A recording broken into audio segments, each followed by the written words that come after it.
Good afternoon, everyone. We cordially invite all the dignitaries to be seated in the head table.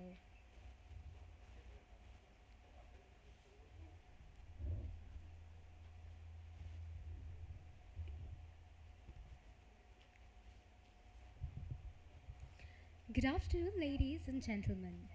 We warmly welcome you all to the second anniversary of the University of Tokyo, Sri Lanka office. The Study in Japan Global Network Southwest Asia project implemented by the Ministry of Education, Culture, Sports, Science and Technology. Japan is now operating through the University of Tokyo Sri Lanka office, which was established in October 2019. Our main functions involve providing guidance and consultation services to prospective students with study in Japan information on degree programs and various other programs by linking with 786 universities in Japan. Since the initiative of increasing the number of foreign students entering into universities by Japan, we offer a range of opportunities such as full scholarships, partial scholarships, tuition fee waivers, and also introduction of part-time working opportunities for foreign students in Japan. Under the patronage of MEX and University of Tokyo, we succeeded in developing collaborative platforms through inter-university exchange programs, conducting awareness sessions in schools and higher educational institutions with the objective of industry, government, academia collaboration. Now I respectfully invite Honorable Dinesh Gunawardena and other dignitaries to be seated in the head table.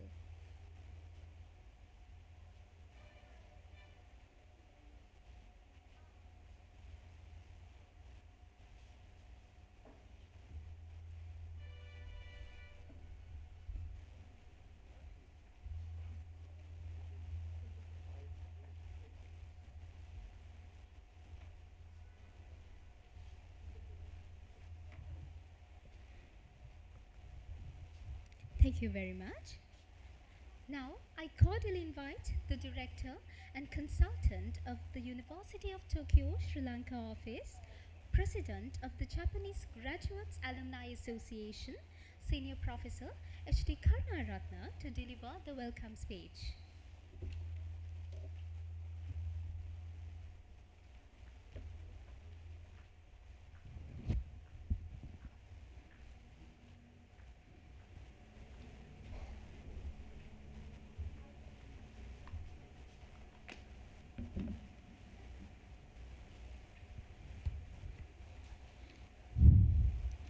Good afternoon. Our chief guest today, His Excellency Misokoshi Hideaki, Ambassador of Sri Lanka to Japan. Mostly welcome for today's seminar. Guest of honor, Honorable Dinesh Gunawardena, Minister of Education in Sri Lanka. Professor Sampath Amaratunga, Chairman of University Grants Commission, mostly welcome for today's seminar.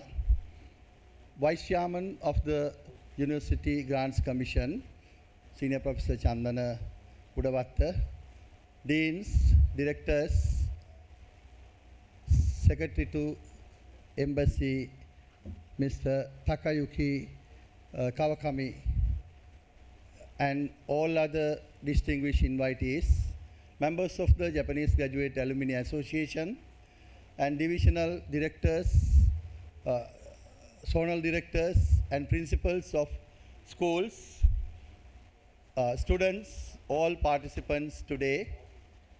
We warmly welcome you from University and Sri Lankan Network to link the Japanese universities with Sri Lankan universities.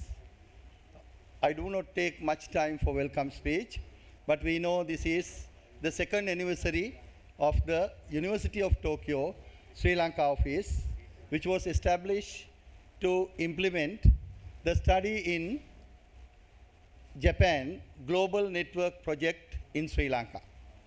That is the Ministry of Education in Japan. They implement this project all over the world.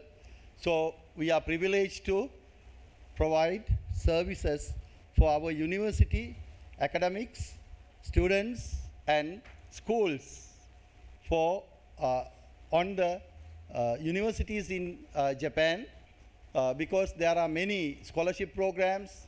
There are 786 universities in Japan. So I think our 15 universities easily we can link with these knowledge centers, knowledge creating centers. So therefore I think we can do that if we get together as Sri Lankans here. So without taking much time, I will allow the process to go. I will come and discuss with you. Thank you very much.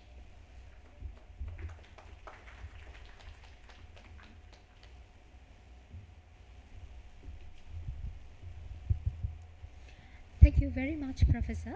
Now, I would like to invite the Honorable Chief Guest, His Excellency, Mitsukoshi Hideaki, Ambassador of Japan to Sri Lanka, to address the gathering.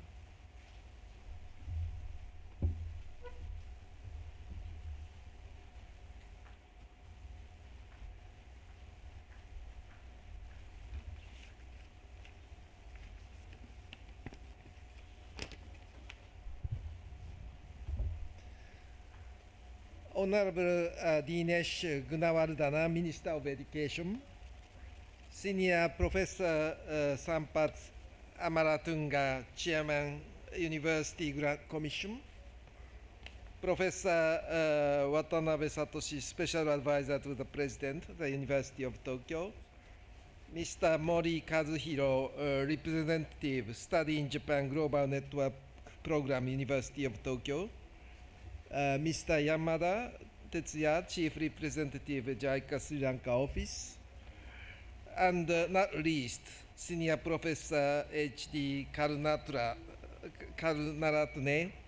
Director of the University of Tokyo Sri Lanka Office, and distinguished participants and guests, ladies and gentlemen.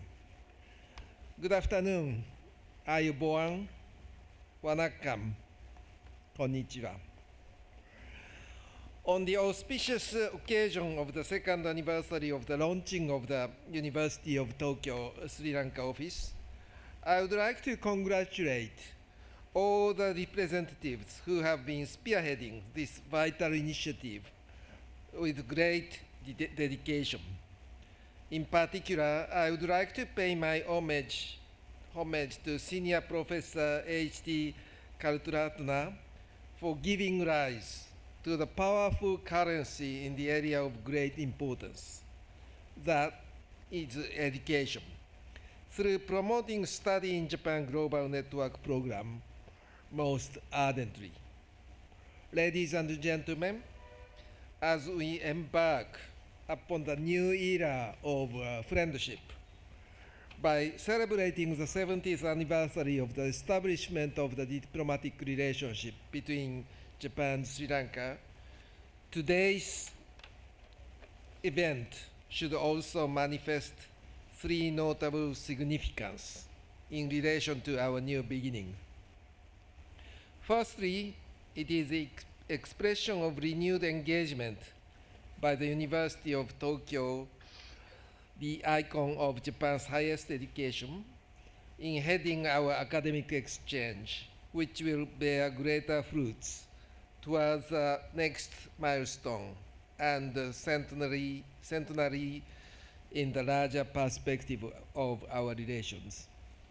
Secondly, it is a selection of the venue today, J.R. Jayawarden Center, whose great name symbolizes the spirit of true cooperation and compassion, which is embedded in the foundation of our two countries. Thirdly, and last but not least, it is an opportune appointment of Senior Professor H.D. Karunaratne as a Vice Chancellor of the University of Colombo, which will fortify our present endeavors of fostering the leaders of next generations. On the final point, I would like to take this opportunity to express my heartfelt congratulations to Senior Professor H.G. Kalturatne for earning this distinguished badge of honor. After making great contribution to the development of higher education in Sri Lanka, and wish to renew my commitment to continue working closer with the University of Tokyo Sri Lanka office, sparing no efforts to achieve our shared goal. Ladies and gentlemen, fostering the next generation by providing great access to the deserving opportunities not only promises our lasting friendship, but also is our greater responsibility that we owe to the younger generation.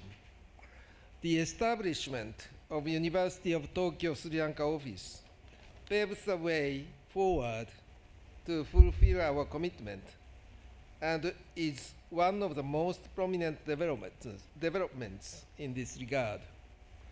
While our road ahead appears to be very encouraging and bright, with assurances of renewed engagements in the shining beacon of the 70th anniversary, the past history of the University of Tokyo Sri Lanka office may not have been easy and smooth, to say at the least, as it took the brunt of unprecedented challenges of the global pandemic of COVID-19 since its very birth.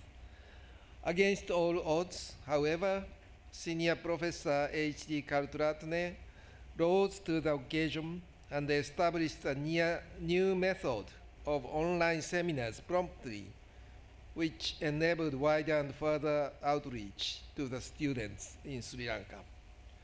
Between June 2020 and January this year, Senior Professor Kalturatne, according to his webpage, has conducted no less than 68 online seminars on the topic of Study in Japan Awareness Program. His unyielding spirit itself mirrors the spirit embedded in our friendship, which grows from strength to strength in the face of greater challenges, while shedding the brighter light of promises towards our rising vista ahead. Our joint efforts, with unqualified support extended by Senior Professor Sampath Amaratunga, Chairman, University Grant Commission, and determined initiative taken by Senior Professor Sudanda Lianage, the Vice Chancellor of the University of Sri Jayawardhanapura, and Professor Shiranta Hikenda, Dean Faculty of Humanities and Social Science of the same university, have culminated in the introduction of the degree program of Bachelor of Arts honors in Japanese, which will be inaugurated next month as an iconic program of the 70th anniversary.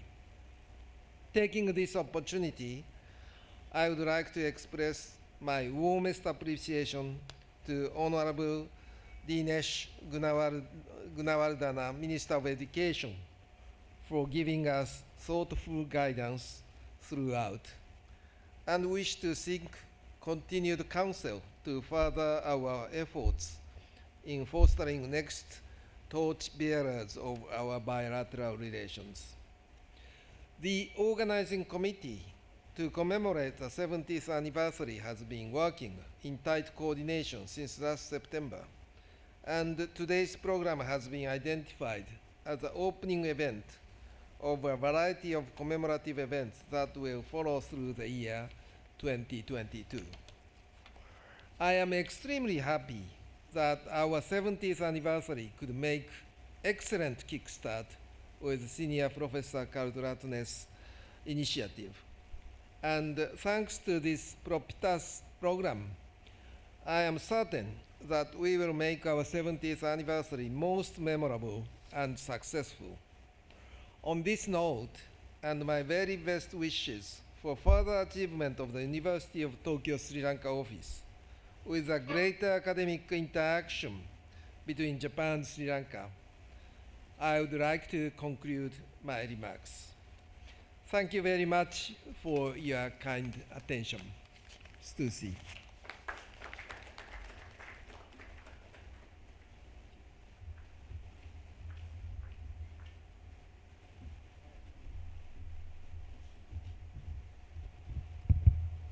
Thank you very much, sir. Now I cordially invite Professor Satoshi Watanabe from Graduate School of Engineering, the Special Advisor to the President, the University of Tokyo, Japan, to join with us virtually in addressing the gathering.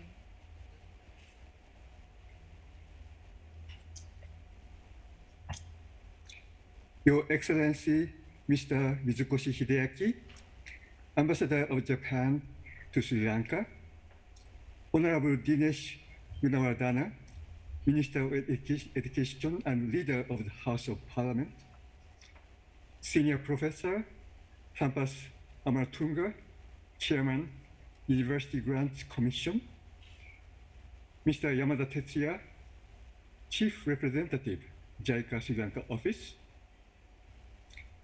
distinguished guests, ladies and gentlemen, good afternoon.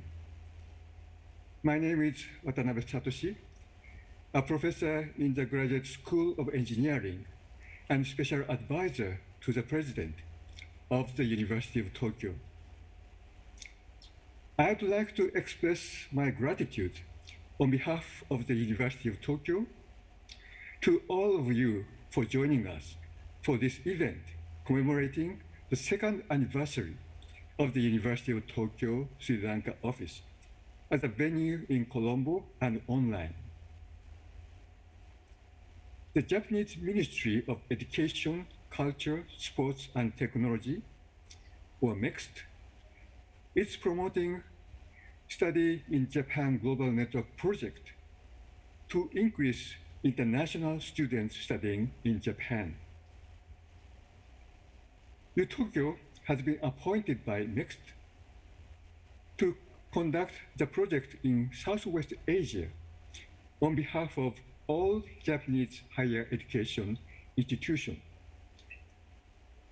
We have an office in Delhi in India, and established our second base here in Colombo, Sri Lanka, in January 2020.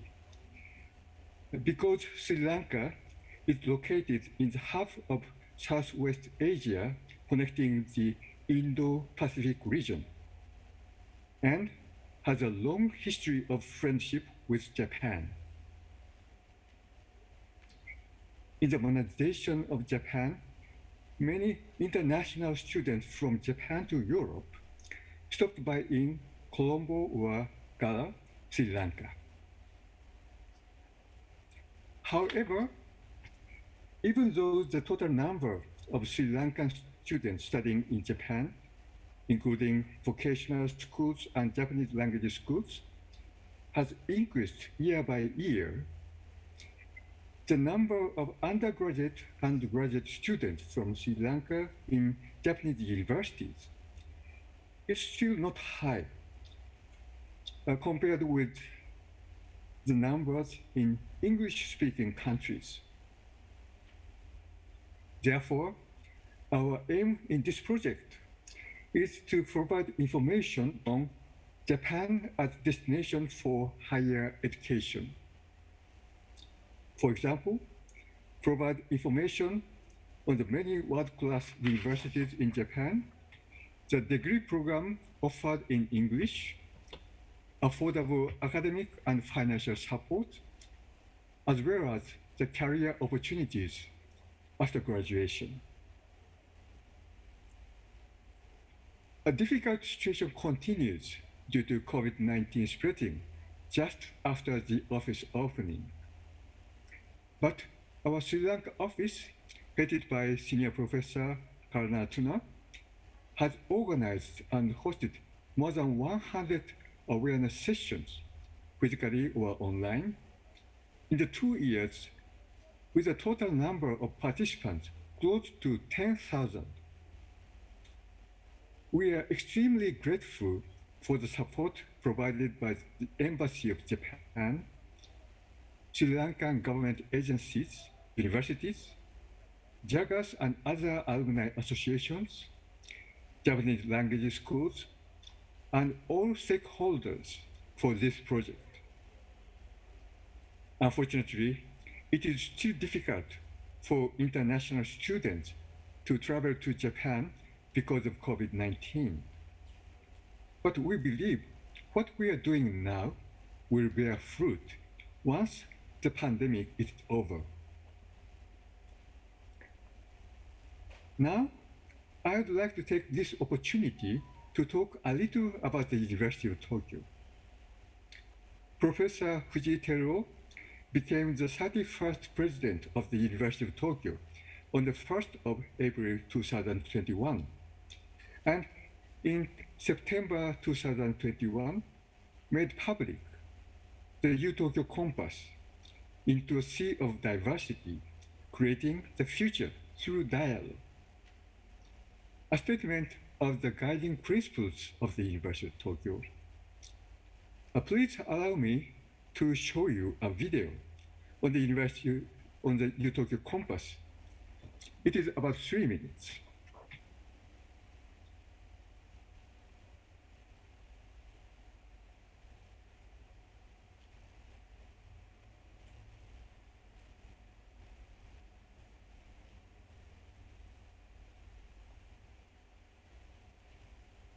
Our world is changing rapidly, and change brings new challenges. In today's divided and unfair society, dialogue is essential to build mutual understanding and overcome our shared challenges. Through university-wide dialogue, we have created U-Tokyo Compass.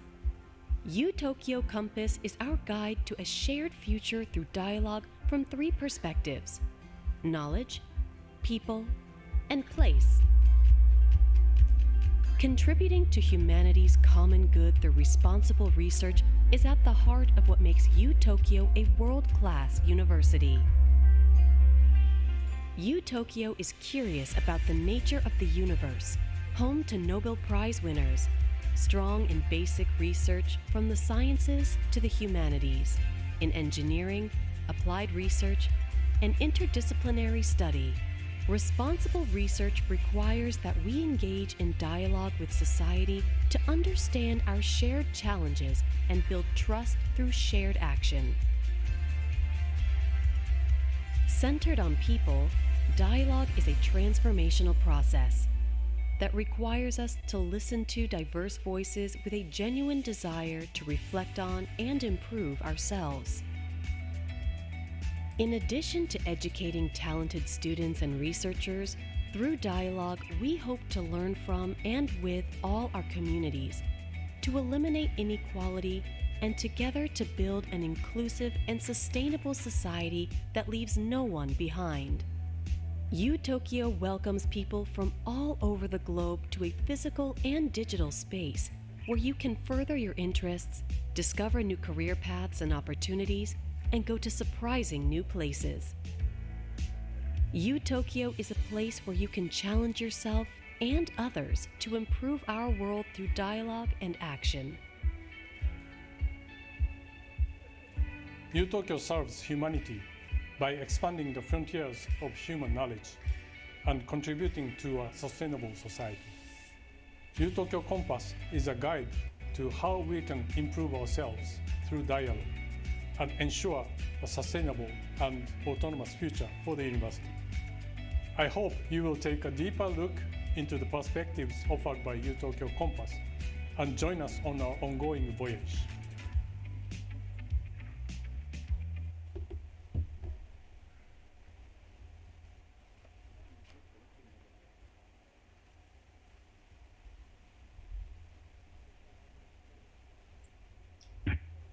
Thank you for your attention to the video. We look forward to your continued support for our activities. The University of Tokyo and the other Japanese universities welcome Sri Lankan students to study in Japan. through study and research at Japanese universities, we would like to work together to solve regional and global issues and create new innovations. Thank you very much.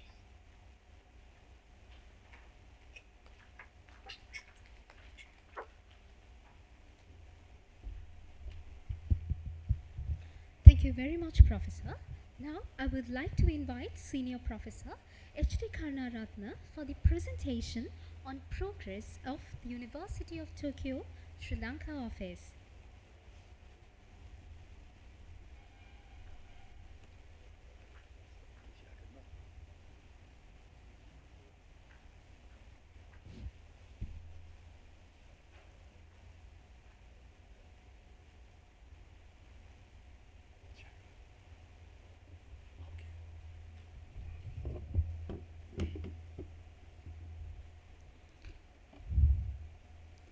Thank you very much, Honorable Minister and Ambassador. Sorry for that you can't see this. Shall we move? Okay, extremely sorry for that. Okay, we can see the University of Tokyo, Sri Lanka office. We set in October 2019, but officially opened in 16th of January 2020. Now this year is very important year for Sri Lanka. We are celebrating 70th diplomatic anniversary between Japan and Sri Lanka. So it is a great privilege for the University of Tokyo, Sri Lanka office to incorporate educational programs, links with Sri Lanka. So the most important thing we know, the Ministry of Education in Japan, all the time they revise their policies on time. So it is great pleasure and honor to stand here as the director of the University of Tokyo, Sri Lanka office and president of the Japanese Graduate Alumni Association in this 70th year of commemorative sessions on diplomatic relations. The Ministry of Education, Culture, Sports, Science and Technology of Japan, usually abbreviate that as the MEXT, review education policies, and they started the study on Japan Global Network Project. That project implement all over the world. To implement the study on Japan Global Network Project, the Ministry of Education in Japan, MEXT, they divided entire world into 5 regions, and with respect to the Southwest Asia, we in Sri Lanka call South Asia, the Foreign Ministry in Japan called Southwest Asia. So to implement this project, they started first office in India in 2014. Then the second office started in Colombo in 2020. While I was serving as the Japan Foundation Scholar in the University of Tokyo, the University of Tokyo Alumni Office head, Mr. Kazuhiro Mori, invited me to have discussion how to implement the study on Japan Sri Lanka project. So there, of course, we could have a fruitful discussion, and we started this project. Initially, we were functioning in Vambalapitiya office, as well as today the most visible areas are our websites and the homepage, where the University of Tokyo homepage, there is a section for the University of Tokyo Sri Lanka office. And the second is the Facebook page. So there are youngsters, they are always going with the face. The University of Tokyo office currently serving 3 people. The last 2 years, they have been their level best to promote awareness campaigns in Sri Lanka. So we have conducted stakeholder meetings with relevant people, because the study in Japan Global Network project has the main view that we need to collaborate each other, collect each other, and go together. Actually, in this line, the Embassy of Japan in Sri Lanka helped a lot to conduct all these awareness sessions. And of course, we started actually from the Embassy of Sri Lanka in Tokyo.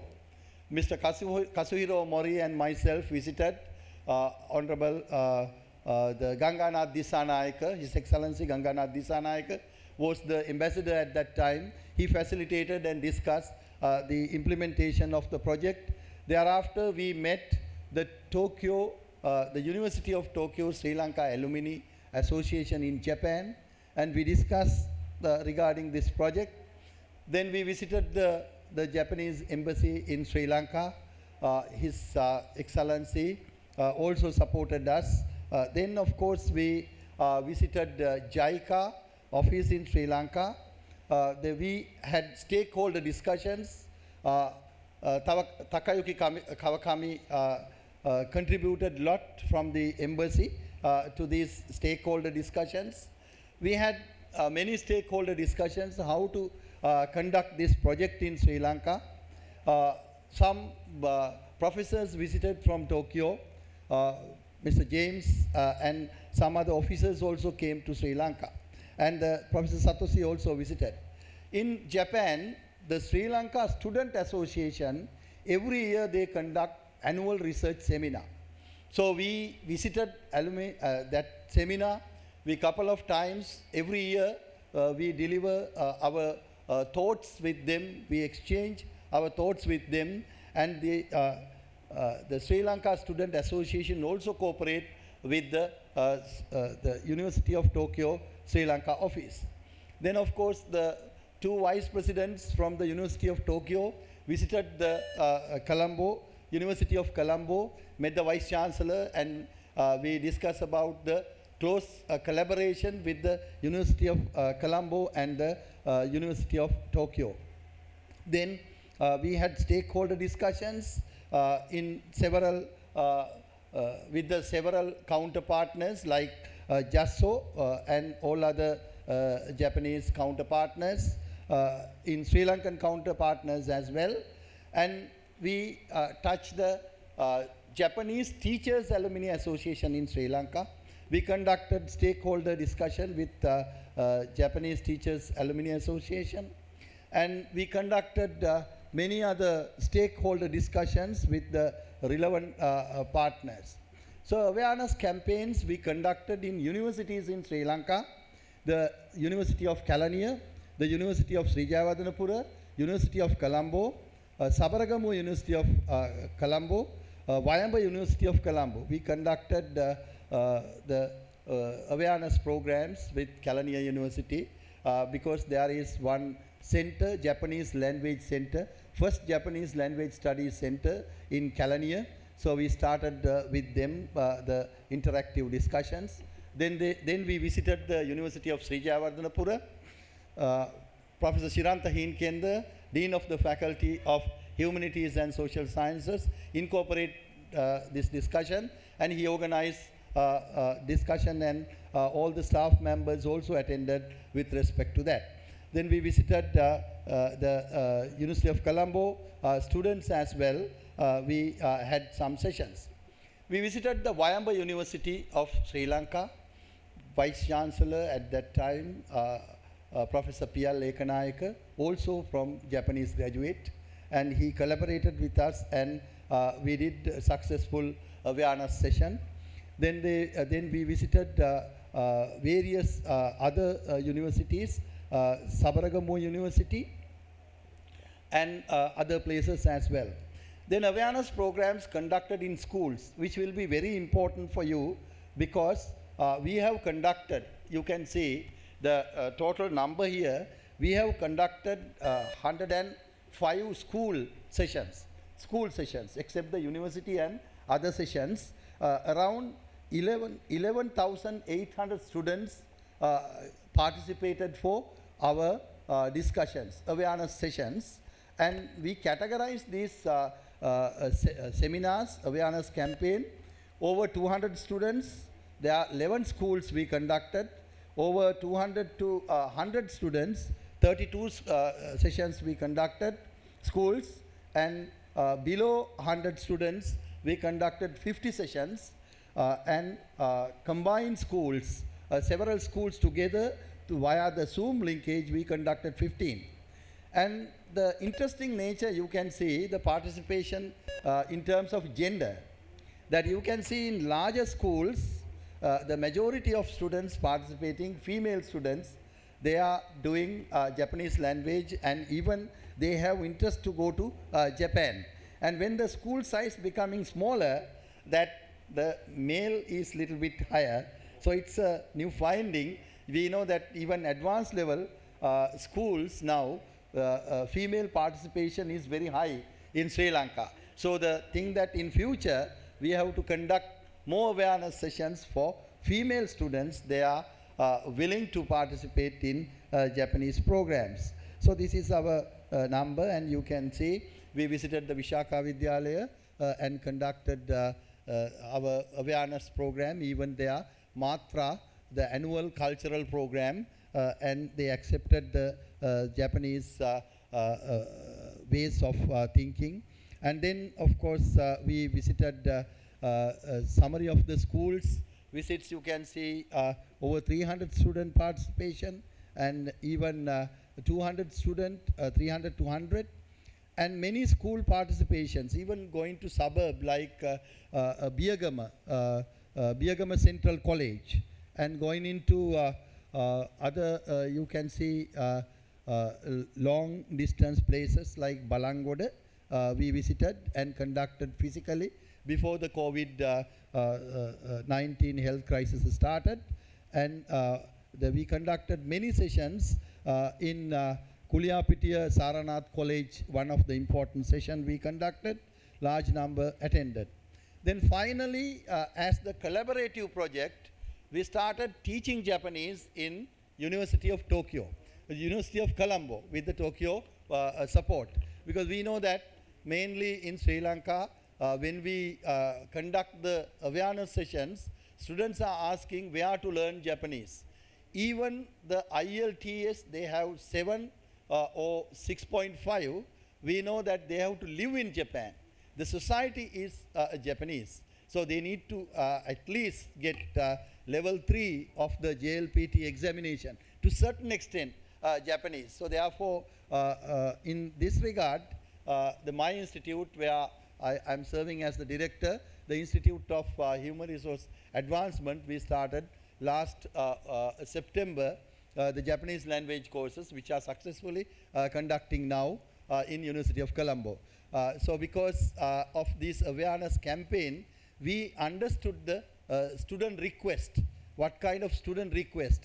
Because we know there are 786 universities in Japan. So there are enormous opportunities for Sri Lankan students. If they are really talented in English language, Japanese language, they don't want to worry the university degree in Sri Lanka. We know that students are paying very high money to foreign affiliated universities in Sri Lanka. Instead of that, they can experience good culture, they can experience the high technology, high quality technology in Japan. Actually, one of the most important thing I learned in Japan, Honorable Minister, this is very important, because in Sri Lanka we provide all the things free. But even the rich person's son or daughter, when they are in university, they do part-time work.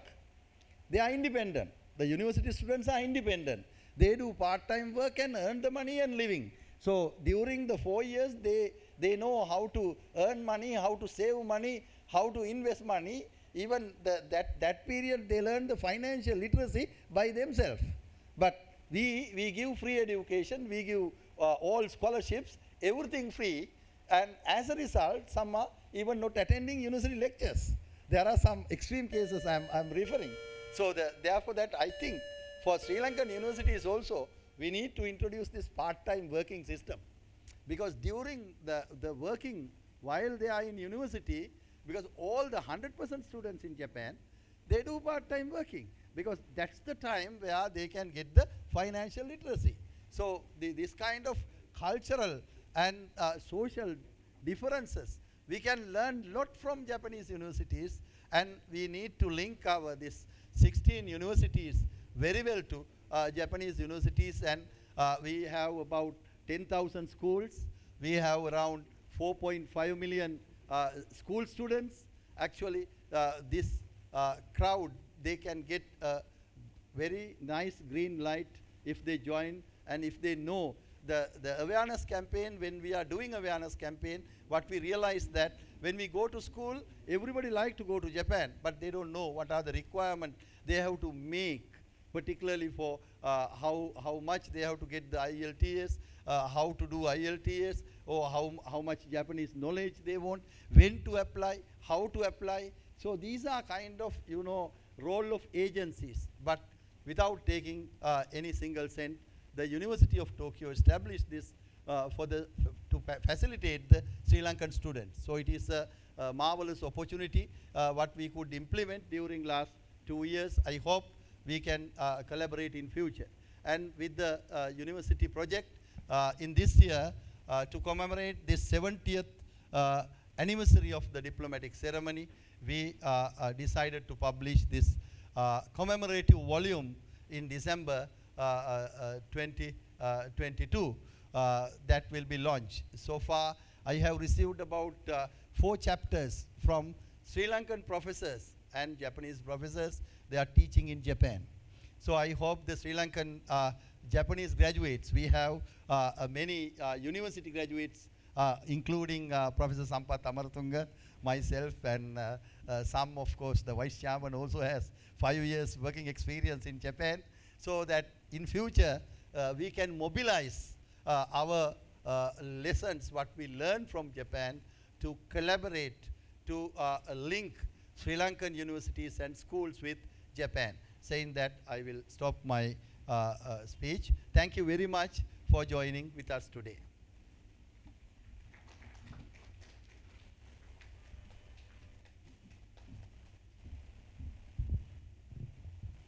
Thank you very much, Professor.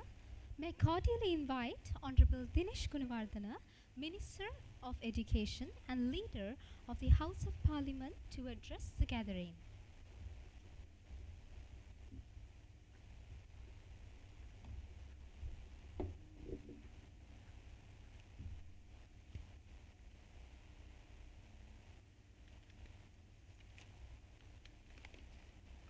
His Excellency Ms. Koshi Hidaki, Ambassador of Japan to Sri Lanka, Chief Representative of Sri Lanka Jaika Office, Mr. Tetsuya Yamada, Chairman of the UGC, Professor Sampath Amaratunga, Vice President of the Tokyo International University, Professor Jai Osama, Director of the University of Tokyo Sri Lanka Office, Professor H.D. Karuratna, representatives of the Japan's student service organizations, Asia Pacific University, ladies and gentlemen. At the outset, I wish to thank the University of Tokyo Colombo office for inviting me to be with you today as we commemorate the 2nd anniversary. Furthermore, I wish to convey my deep gratitude to His Excellency the Ambassador Hideki, the government and the people of Japan for their deep and everlasting friendship with our nation, which has endured in the spirit of Kalyana Mitra for 70 years. Under His Excellency the President Gotabaya Rajapaksa's vistas of prosperity and splendor, Sri Lanka shall continue to treasure its friendship with Japan as a friendly and neutral, non-aligned nation. The support provided by Japan as a development partner has been invaluable in sectors ranging from infrastructure development, advanced research, airport construction, railways, hospitals, agriculture, communications, etc., to name a few. In particular, the collaboration and support provided by Japan to Sri Lanka in achieving excellence in higher education and creation of a trained and energetic labor force is deeply appreciated and welcome. Your Excellency, Sri Lanka and Japan continue to enjoy a culture of academic and research collaboration through the numerous MOUs for the development of fields of science, environment studies, international relations, agriculture. As the Japanese Ministry of Education, Sports, Technology, MEX of Japan embarked on the Study in Japan Global Network Southeast Asia project in South Asian countries to provide scholarships for 780 university connections in Japan and the University of Tokyo, Sri Lanka office. I was established as a result officially on the 6th of January 2020.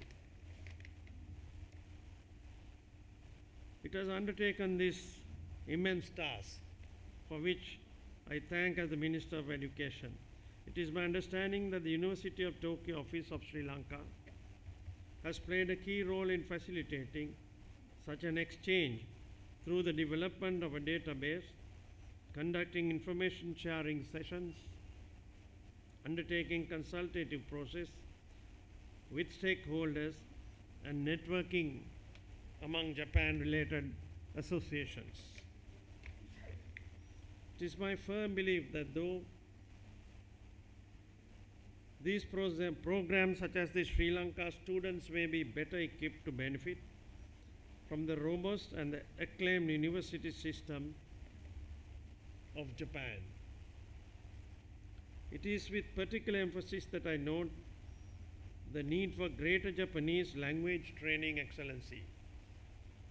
For Sri Lankan students not only to excel in the academic studies, but also to foster a network of commercial and academic cooperation, both in Japan and Sri Lanka. They could work as skilled Sri Lankan workers, bolster the Japanese economy and business, get traineeship, relations, and establish across our two nations. To that effect, I furthermore invite IT collaboration between Japan's university system and the Sri Lanka's corporate system.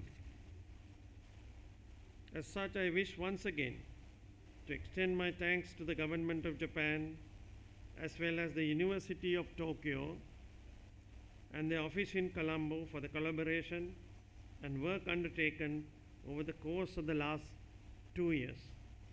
I look forward to seeing the further initiatives by the Sri Lankan office of the University of Tokyo and stronger relations between Japan and Sri Lanka. Thank you.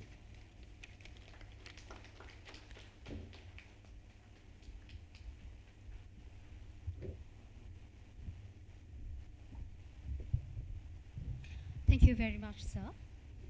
I would like to take this as an opportunity to invite Professor Sampath Amritunga, Chairman of the University Grants Commission, to deliver the first keynote speech.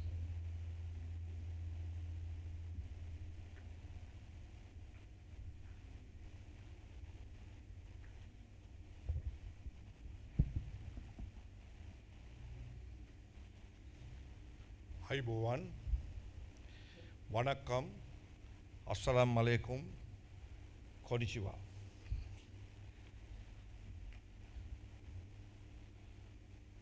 Honorable Dinesh Gunawadana, Honorable Minister of Education and Leader of the House of the Parliament, His Excellency the Japanese Ambassador to Sri Lanka, Mr. Mitsukoshi Hideki-sama, Head of Jaika Sri Lanka, Vice Chairman UGC, Professor H.D. Karunaratne, Director, Tokyo Office, Sri Lanka, ladies and gentlemen. First of all, let me thank Professor Karunaratne for inviting me for this very important occasion. As we all know, we are in a severe pandemic situation.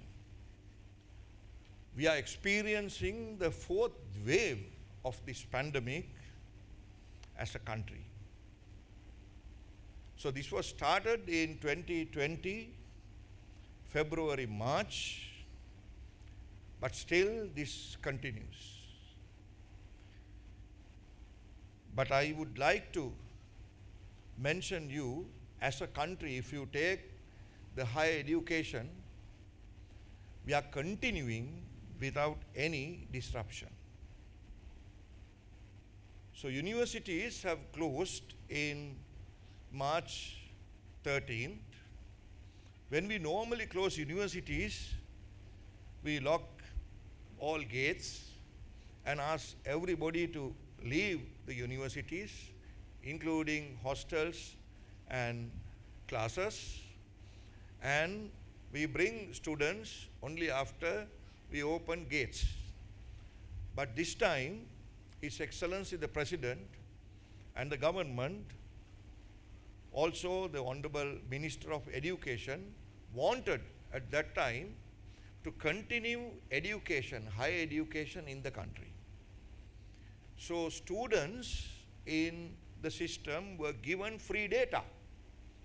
That is unbelievable. I don't believe anywhere in this world I have given free data for students for studies. But the present government has given free data whenever they come and log on to their respective websites for lectures and examinations. As UGC, we have admitted 2 new batches since the pandemic. So in 2020, we have admitted 2019 batch, and now we are enrolling 2020 batch. So the meaning is all universities are functioning properly. Not only that, the government has taken keen steps to expand the university enrollment. For the last 75 years, we have admitted only 30,000 students. Normally 300,000 sit for A-levels and 180,000 get at least minimum passes to go to a university. But we offer only 30,000 seats in the country in national universities. But last year we have increased this by another 10,000, and this year 10,000 plus another 1,750. That is just for your information. I personally believe Japanese universities doesn't need any propaganda to attract people from countries like Sri Lanka. The main reason is, if you ask any youth whether you like to go to Japan and study in a Japanese university, everybody will tell you yes. Everybody, if you give the opportunity. So I just want to tell you a few points here. Number one, do you know the most powerful passport in the world? The most powerful passport. The most powerful in the passport in the world is the Japanese passport. You know the reason? There are 192 countries, and 191 countries have given permission for Japanese to get visa on arrival. That is the way how this most powerful passport index calculates. Singapore, it's 190 countries. You must be proud because Singapore is very close to us. Number 3 is Germany. They have 189 countries, visa on arrival. But we must be proud of Japan because myself, Professor Karunaratna, and many of here have studied in Japan. So it's like our second country. We believe that Japan is the best of the best. So do you know how many Nobel Prize winners are from Japan? You don't believe, from 1949, they have produced 29 Nobel winners. We are talking about universities. We are doing the propaganda for universities. So what else that we can give you if you want to come to Japan? I have figures. 12 prizes for physics, 8 prizes for chemistry, but 3 for literature as well. And for medicine, 5, and 1 for peace. That is unbelievable. The third point, based on most update sources as well as extensive research, Japan has number 1 analysis, the island nation's development into the world's most effective industrial power. So still, Japan continues as the island nation as the most effective industrial power. Another point I want to highlight you. Do you know the best country in the world according to the best country index? It's Japan. You know why Japan has placed number 1 in the best country index? Because of their entrepreneurship. Toyota, Honda, Mitsubishi, Mazda, Subaru, Suzuki, Sony, National Panasonic, Canon, Minolta. How many products that you can mention that they have started from the beginning and went all over the world? These are unbelievable things. Another thing, Japan's rise in the best countries report is due to the large part of how Japan highly regarded it is for its sense of entrepreneurship. So when we studied in Japan, Honorable Minister, after the microeconomics lecture of theory of production, our professors used to take us to one of the best places. So we went to Hiroshima to see the Mazda plant. Only there he taught us really the production theory. I don't know, I have gone to each and every country in this part of the world. When it is come to practice in your theory, so Japanese university are the universities. So I was in Saga. I started from Osaka, but I went to Saga. And when Saga prefectural government decided to start a new airport in Saga, Japanese government requested University of Saga Department of Economics to carry out the feasibility study for nothing. Like here, you have to do the consultancy for zero cost to the government.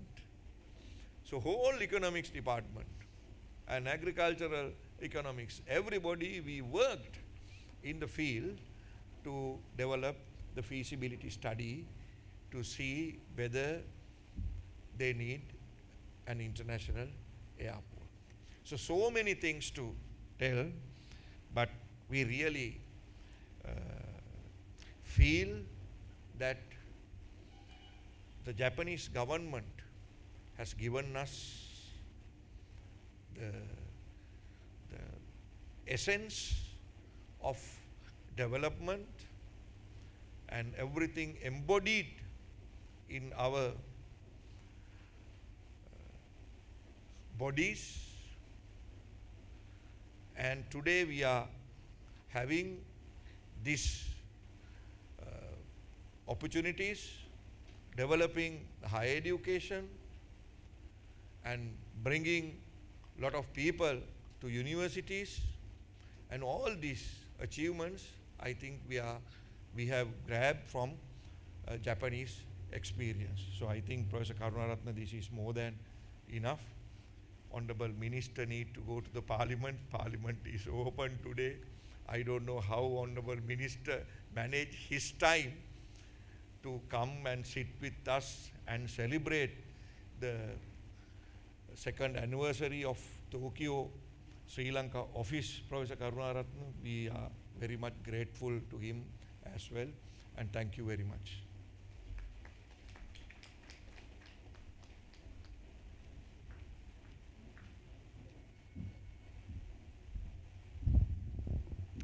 Thank you very much, Professor. Now, I would like to invite Mr. Tetsuya Yamada, Chief Representative of Sri Lanka, Japan International Cooperation Agency, to join with us online to deliver the second keynote speech on role of Japan International Cooperation Agency in promoting education relations.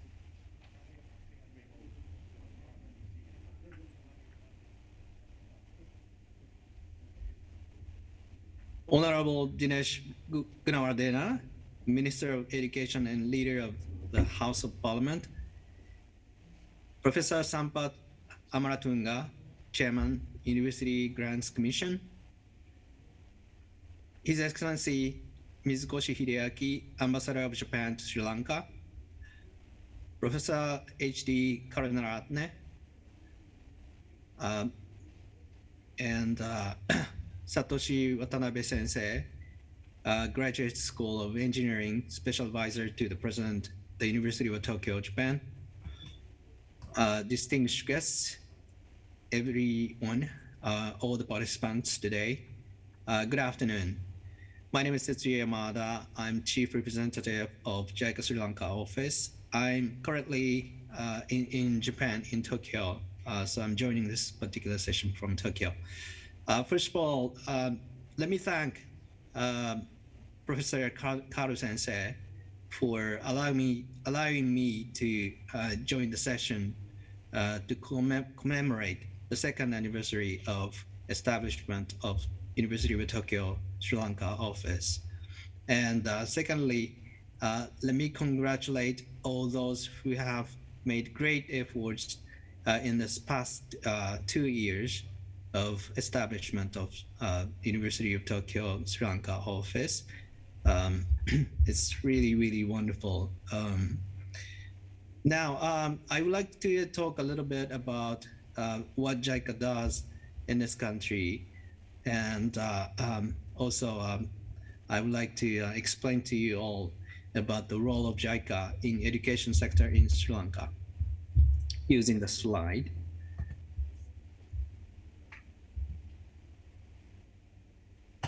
Now, first of all, let me walk you through what Jaika is maybe you know Jaika well, so I will skip the first page of my slide. Jaika in Sri Lanka. We have been in Sri Lanka for nearly 70 years. As we commemorate the 70th anniversary of establishment of diplomatic relationship between two nations this year, Jaika also has the same kind of history in the past. And I would like to explain what has been done, what has been achieved during these 70 years in the past, together with our counterparts in Sri Lanka. We have accepted more than 14,000 Sri Lankan trainees in Jaika training programs in all kinds of spheres. And we have dispatched over 3,000 Jaika experts to Sri Lanka. And when it comes to ODA loans, we have committed nearly 2 trillion Sri Lankan rupees so far. And we also dispatched over 1,100 volunteers in Sri Lanka. And through this cooperation, we have made tremendous achievement together with our counterparts in Sri Lanka. For example, when it comes to water supply, Jaika has committed about 211 billion Sri Lankan rupees for water supply projects all over the country to provide more than 3.5 million people with safe drinking water. And when it comes to power, 12% of power is generated by the power plants constructed with the assistance of Jaika. And when it comes to expressway, almost 1/3 of total length of expressway is covered by Jaika assistance. And in the education sphere, about 170 master's or PhD scholars have been accepted in Japan. Now, I would like to talk a little bit about our priority areas of our assistance. These are the current priority areas of our assistance in Sri Lanka. First one is the promoting quality growth, and human resource development falls into this category. But mainly, infrastructure projects such as transportation, power supply, water supply, sewage, and all the kind of infrastructure projects together with the human resource development. And second pillar is development cooperation for inclusive growth, such as agriculture and fishery, improvement of livelihood in emerging regions. And the third pillar of our assistance is mitigating vulnerability, such as climate change and disaster risk reduction, and improvement of social services such as health, aging, education, and things like that. And this is the list of projects that that are ongoing currently. We have about 10 ongoing loan projects together with the several grant projects. And this is a list of technical assistance projects. We have many areas of assistance, starting from transport, power, these infrastructure projects. But not only that, we have agriculture, water supply, gender and disaster risk management, and social services. And we are not only working with the government of Sri Lanka, but we are increasingly working together with private sector and grassroots organizations as well. And one of the shining examples of our working together with the private sector in Sri Lanka is Surala.net. This is an e-learning education platform built by a private company, Surala.net. This particular project started in 2014 when we provided a grant assistance for pilot study for a private company to come up with the business plan to establish e-learning platform in Sri Lanka. This is basically for the kids to learn after school in the private juku. This is basically prep school type of education institution, private based institution developed in Japan. And after the business study, which was successfully conducted, based on the study, this particular company, Sralanet, opened 4 jukus in Sri Lanka in 2015. And after that, even during the pandemic, they made successful path to open and provide the education opportunities for the kids to learn, especially in the low income low income class people. And case number 2 shows you how we work together with the other counterparts to provide equity injection in a private equity fund to support MSMEs in this country. So these are some of the examples what we do in the private sector as well. Now, let me move on to talk a little bit about our education sector assistance in Sri Lanka. Basically, we are conducting 5 type of things in education sector in Sri Lanka. First one is study in Japan. We have scholarship program called JES, which I will talk a bit more about later on. And other scholarship programs such as Maritime Safety and Security Policy Program together with GRIPS and Japanese Coast Guard Academy. And second type of assistance in the education sector is Jaika program, which is quite new type of activities globally. And third one is the inclusive education. This is something that we provide learning opportunities for all to leave no one behind. Basically, we do education for the vulnerable, such as children with special needs, and working together with NGOs and working together with private companies. And fourth type of education assistance is human resource development in every sphere. Like I showed you a little earlier, the list of technical cooperation projects, everything that we do in the technical assistance sphere is basically to build the capacity of people engaged in many activities in Sri Lanka. So everything that we do is related to human resource development. And the last one is learning opportunities for Japanese studies students. For example, last year we have provided a lecture for university students of University of Tokyo. I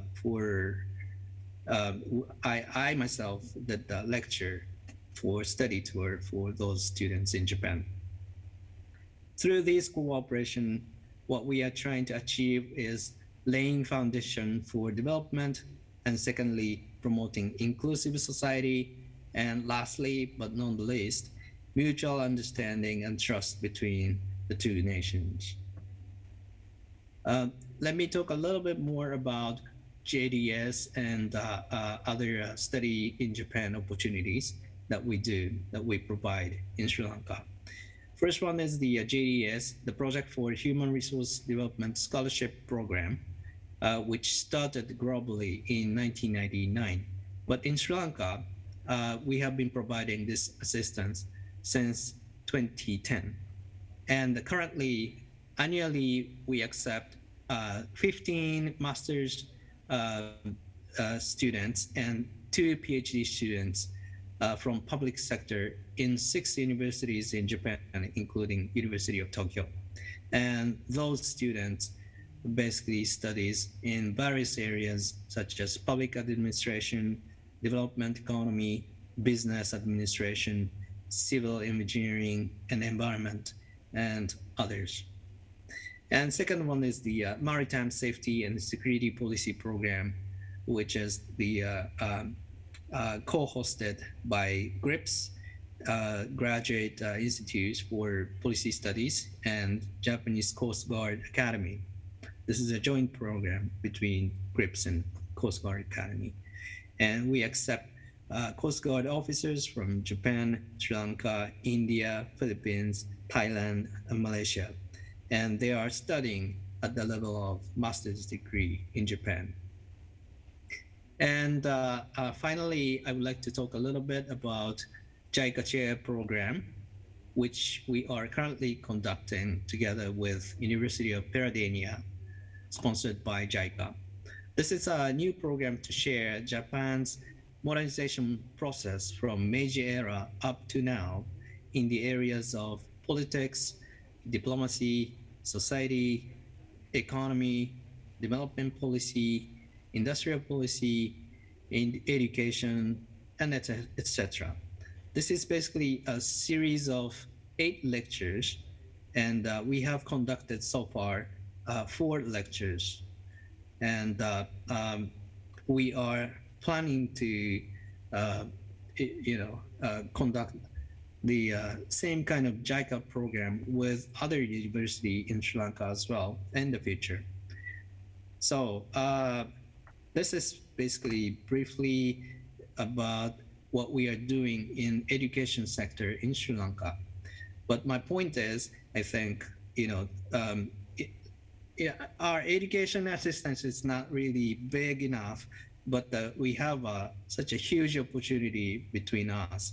And our windows of opportunities are wide open. So I would like to welcome any kind of suggestions or proposals to enlarge our cooperation in education sector in Sri Lanka. Thank you very much for listening.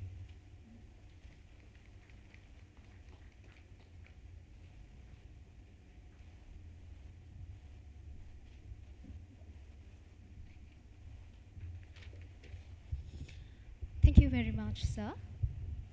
I cordially invite His Excellency Mitsukoshi Hideaki, Ambassador of Japan to Sri Lanka, to accept a token of appreciation on behalf of the University of Tokyo, Sri Lanka office. And to give away the token, I would like to invite Senior Professor H.D. Karnaratna.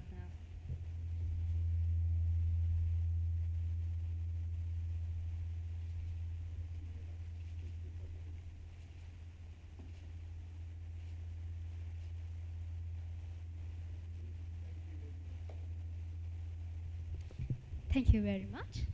Next, I also respectfully invite Professor Sampath Amaratunga, Chairman of the University Grants Commission, to accept a token of appreciation on behalf of the University of Tokyo, Sri Lanka office.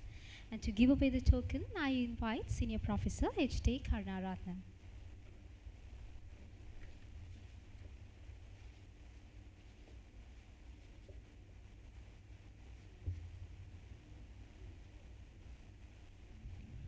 Thank you very much. May I now request everyone to join us for refreshments in the entrance of the hall.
Like to invite Mr. Keiji Maruyama, Executive Director of the Student Exchange Department, Japan Student Services Organization, to address the gathering.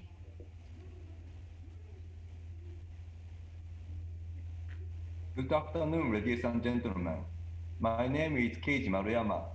Thank you very much for having me on this occasion, and I would like to express my sincere gratitude for the dedication to the provisional international students in Sri Lanka for 2 years at the office of the University of Tokyo. I believe many Sri Lankan students studying in Japan received much help from the office, and I hope the promotional activities will reach more and more students who want to study abroad, even in the pandemic situation of COVID-19.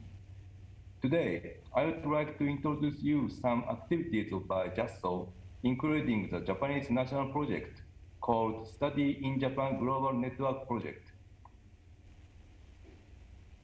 Okay, please see. Okay. First, I will show you a brief overview of the project. This project is to promote the international students coming to Japan and realize an all-Japan study abroad support system that is consists from recruiting function to follow up after returning to Japan. You can see the world map of the priority regions with the location of regional offices. In addition, you can see 6 target regions with the host universities and location of regional offices.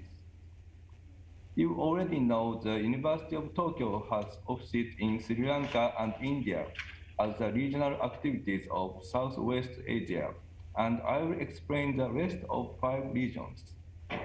For ASEAN countries, Okayama University is the host, and they have offices in Myanmar and Thailand. For Middle East and North Africa, Kyushu University has offices in Turkey and Egypt. For Russia and CIS countries, Hokkaido University, Niigata University, and the University of Tsukuba have offices in Russia, Kazakhstan, and Uzbekistan. For South America, University of Tsukuba has offices in Brazil and Peru. For Sub-Saharan Africa, Hokkaido University has offices in Zambia and Kenya. As they are expanding the scope of activities and establishing satellite bases in neighboring countries, and they often hold online fairs and seminars, many students can reach useful information on study in Japan. These slides show you the data of international students as of May 1st, 2020.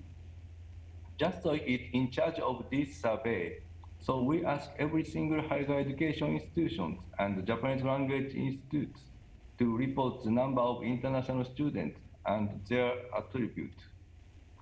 On this occasion, I would like to introduce you some information.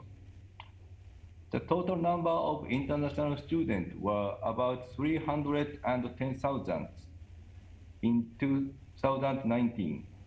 But because of the pandemic or coronavirus COVID-19, the number decreased in 2020. However, you can see there are still about 280,000 students in Japan. Just for your information, the largest number is from China. It's next to Japan. The second is Vietnam, and the third is Nepal. You can see Sri Lankan students were 5,238, and this number is the 7th largest. Now let me introduce some further details of Sri Lankan students. These slides show you the breakdown by institutional type. You can see many of them, like 73% of Sri Lankan students are studying at professional training colleges. For the number of Japanese language institutes, you can see there were 468 in 2020. But I would like to mention that it was 3,900 in 2018 and 1,657 in 2019, which means much decreasing for a few years. As many students will study at higher educational institutions after Japanese language institutes, I hope this number will recover soon after the pandemic.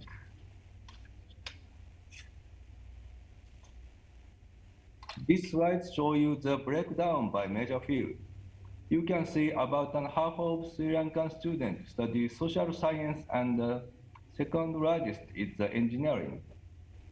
Humanities includes Japanese language institutes, so students studying in humanities and higher education institutes are 574.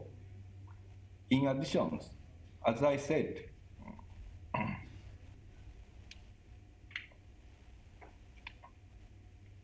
many students belong to professional training colleges, and I found 4 social science fields. Large number of students study commerce, IT business, and tourism. For engineering, many students study car maintenance and information technology. Now I would like to introduce EJU, examination for Japanese university admission for international students. Just is the administrator of this exam, and Sri Lanka has been one of the venues since 2006. The representative in Sri Lanka is the Japan Sri Lanka Technical and Cultural Association, JASTECA. EJU, one of the examinations required for international students to university undergraduate programs. Students will be required to take EJU to apply for major Japanese universities, especially for undergraduate programs. Particularly, 91% of national universities consider EJU score in their admission process. You can see the location of EJU on this slide. There are many locations, and we hold the exam twice a year, June and November.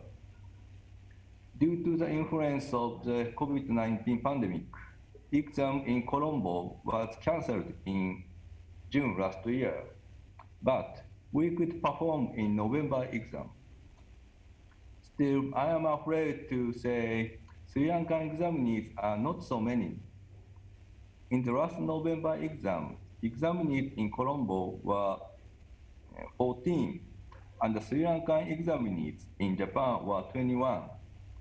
I hope more Sri Lankan students will try EJU this year. Okay. Other than these activities, JASO is supporting international students by scholarship and housing. We are doing our best even in this pandemic situation to promote more students studying in Japan. This time, I regret to attend this event virtually, but I hope we can meet in person next year. Thank you very much for your consideration and attention.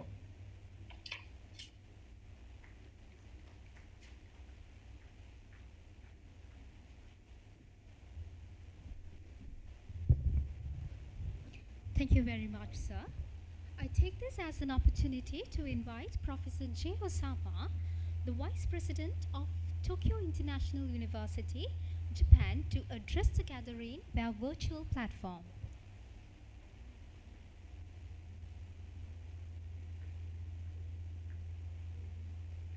Hello, thank you very much for the chance to participate in this important symposium or event.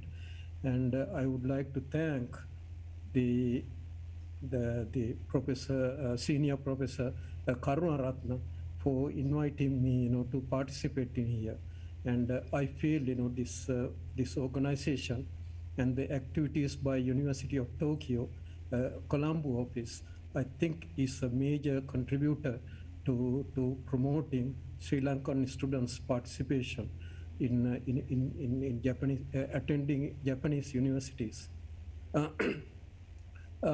As a person, who had been working and teaching and doing some administrative work in a Japanese university, and I would like to give some tips, maybe, for students who are applying from Sri Lanka. And can I share my slides for a moment? Is it possible? Yeah. Okay, can everyone see my slides? I believe.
There is a small technical failure, please bear with us. And Professor J. Osama is Sri Lankan born academic, has been graduated in USA and working as the Vice President of Tokyo International University.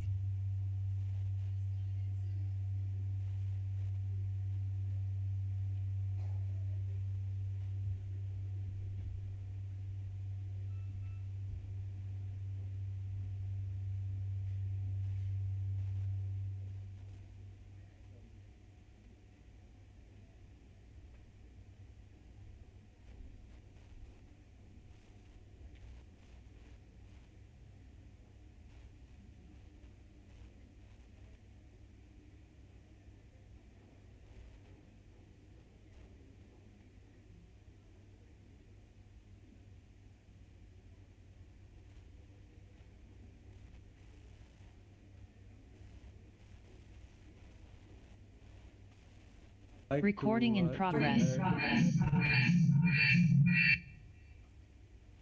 No.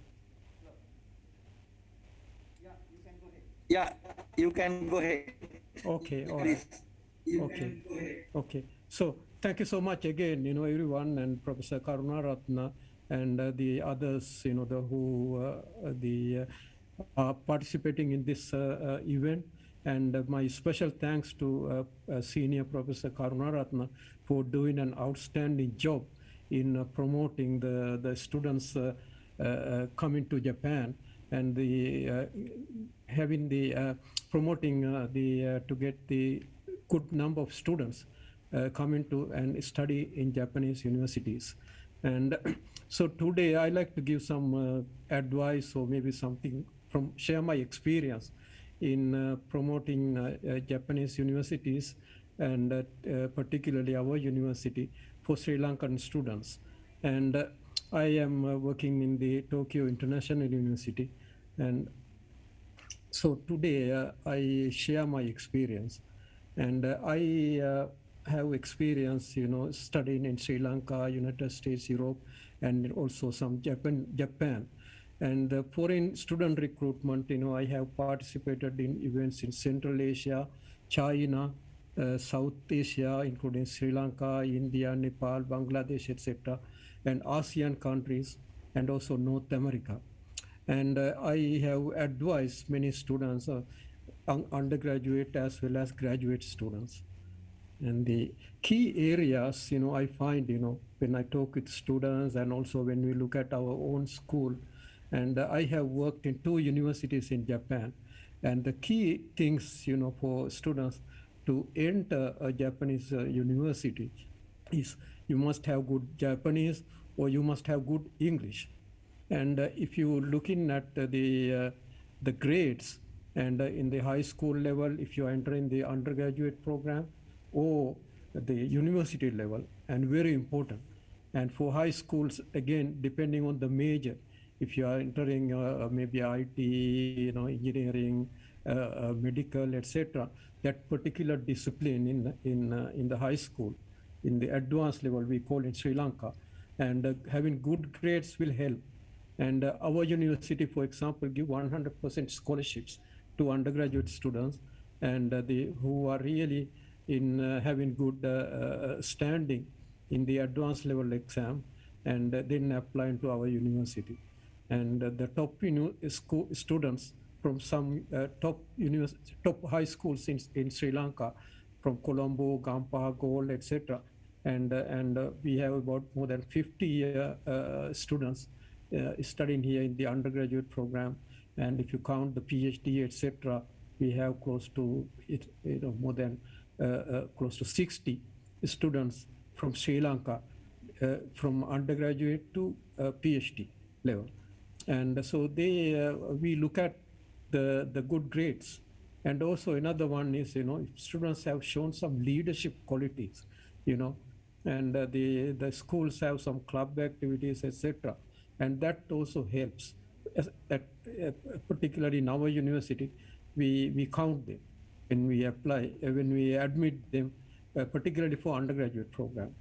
And for graduate school, I think the key is, to have, again, good grades, meaning in Sri Lanka, we call them class, and a good standing in your graduate, in your the graduation, whatever the class, or something good. And if you are applying for the, again, graduate school, and something published, like a technical paper or something, and that counts a lot. And we also have scholarships for graduate students too. And there are many schools, in fact, in Japan, and particularly, for graduate programs, and there are scholarships offered by Jaika. And also, I know some programs from Sri Lankan, the UGC. They also give some scholarships for Sri Lankan students, graduate students, to study in Japan for masters and PhD, etc. And also, you need some good recommendation letters. So if you have all these things, and then your whatever the evaluation goes up, and so you can secure some good scholarship. And these numbers, in fact, I just got from Study Japan, the website, and the representative who gave the keynote speak, and in fact showed these numbers. And in 2019 they all went up, but because of the pandemic, in fact, the numbers had gone down. And 2020, from 19 to 20, it went down, I believe, by about 50%. And from what I saw in the newspapers, etc. And then from the 20 to 21, the number went down drastically again because of the pandemic, and also the visa restrictions, etc. But hopefully these things will be gone, and hopefully the number will increase again coming to Japan. And so why Japan? And the cost is relatively cheap compared to US, Europe, or Australian universities. The Japanese universities are relatively cheap, and the quality is as good as anywhere. And we have a peaceful learning environment. Okay, yeah, I'm almost done. In fact, the study in English or Japanese medium is possible, and many government scholarships. And the work after studying is also easy. And if one master Japanese, And the graduate schools particularly offer excellent research opportunities if one works really hard and with dedication and motivation. And you can do excellent work here, research in Japanese universities, graduate programs. I mean, I'm talking about world-class research. And so that would help, you to, when you go back to Sri Lanka, whatever. And so that's all I want to say. And I want to thank again, Senior Professor Karunaratna and all those distinguished people today and participating from the Jaika and JASO and University of Tokyo and the embassy and also the Sri Lanka government. So thank you so much. Really appreciate it. And so this will end my presentation. Yeah. So Thank you very much. I would. Thank you very much, Professor. Yeah, I would stop here sharing my slide. Thank you so much. Now, I cordially invite Mr. Yoon Seng Ho, Associate Professor, Associate Dean, and Admissions Ritsume Kun from Asia Pacific University, Japan, to join with us via Zoom for a presentation.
Recording in progress. Kimetsu no Yaiba's holy spot.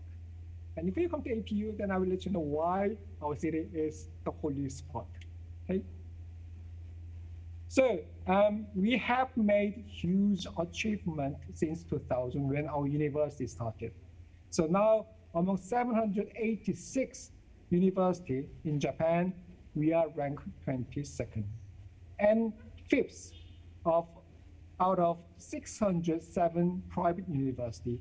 And we are #1 private university in West Japan.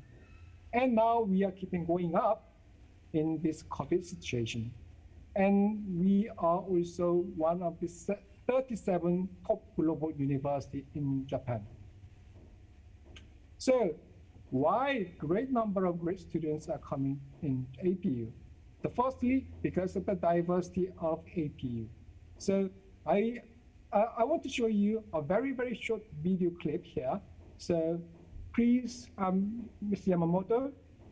Yes, I will do so. But before that, I got the message from the conference place that they cannot hear us.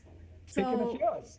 Yeah, Okay. so I think the online participants, we hear you, but I don't know what's happening at the conference place. If you could advise us what to do. What should I do? Yeah.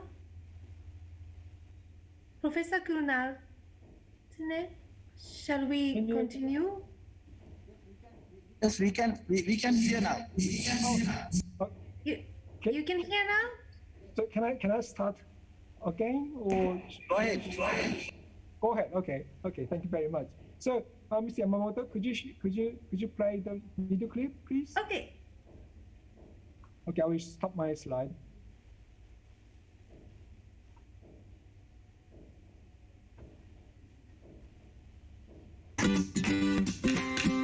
Hey guys, this is 2018 Spring Entrance Ceremony, and I'm Saad. And I'm Ruth from APU Student Social Media Unit, and today we're on a mission. Saad, what's the mission? The mission is to make friends from as many countries as we can. And this semester we have students from 38 different countries joining us here at APU. So let's wait no more and meet them. Let's go.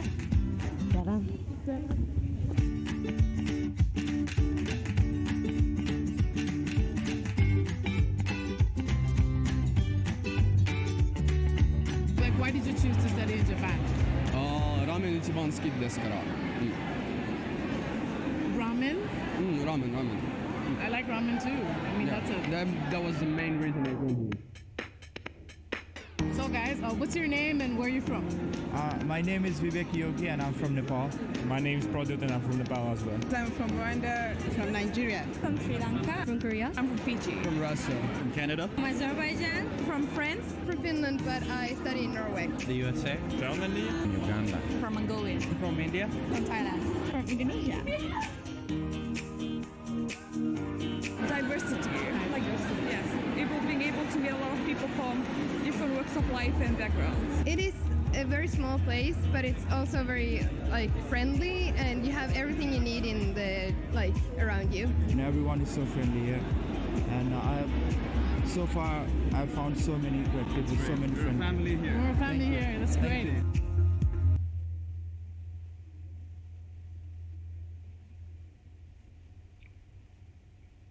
Okay, thank you very much, Ms. Yamamoto. Thank you. So, diversity. So this is simple statistic that I want to share with you. So now we have about 5,700 students on campus. So this is not. So you can see this number. Our university is not a large university, not like University of Tokyo, where they have a huge number of students. But we are very much compact and unique university. And then among 5,700 students, about half is international students, representing 90 different countries and regions. And another half are from Japanese, from Hokkaido to the north and Okinawa to the south. And there are about 40 students from Sri Lanka, from Royal College, Ladies College, Gateway College, and Trinity College, and so on. Then another thing is half of our faculty members, half of our professors are Japanese, and then another half are from international, like myself, from South Korean nationality. So it is just like that. We have 50 and 50. So imagine yourself in classroom. So people next to you would not be from student from your country, but students from different parts of the world. And also professors would be from Japan, would be from Korea, from Canada, UK, Iran, from everywhere. Then academics. Another reason is quality education program.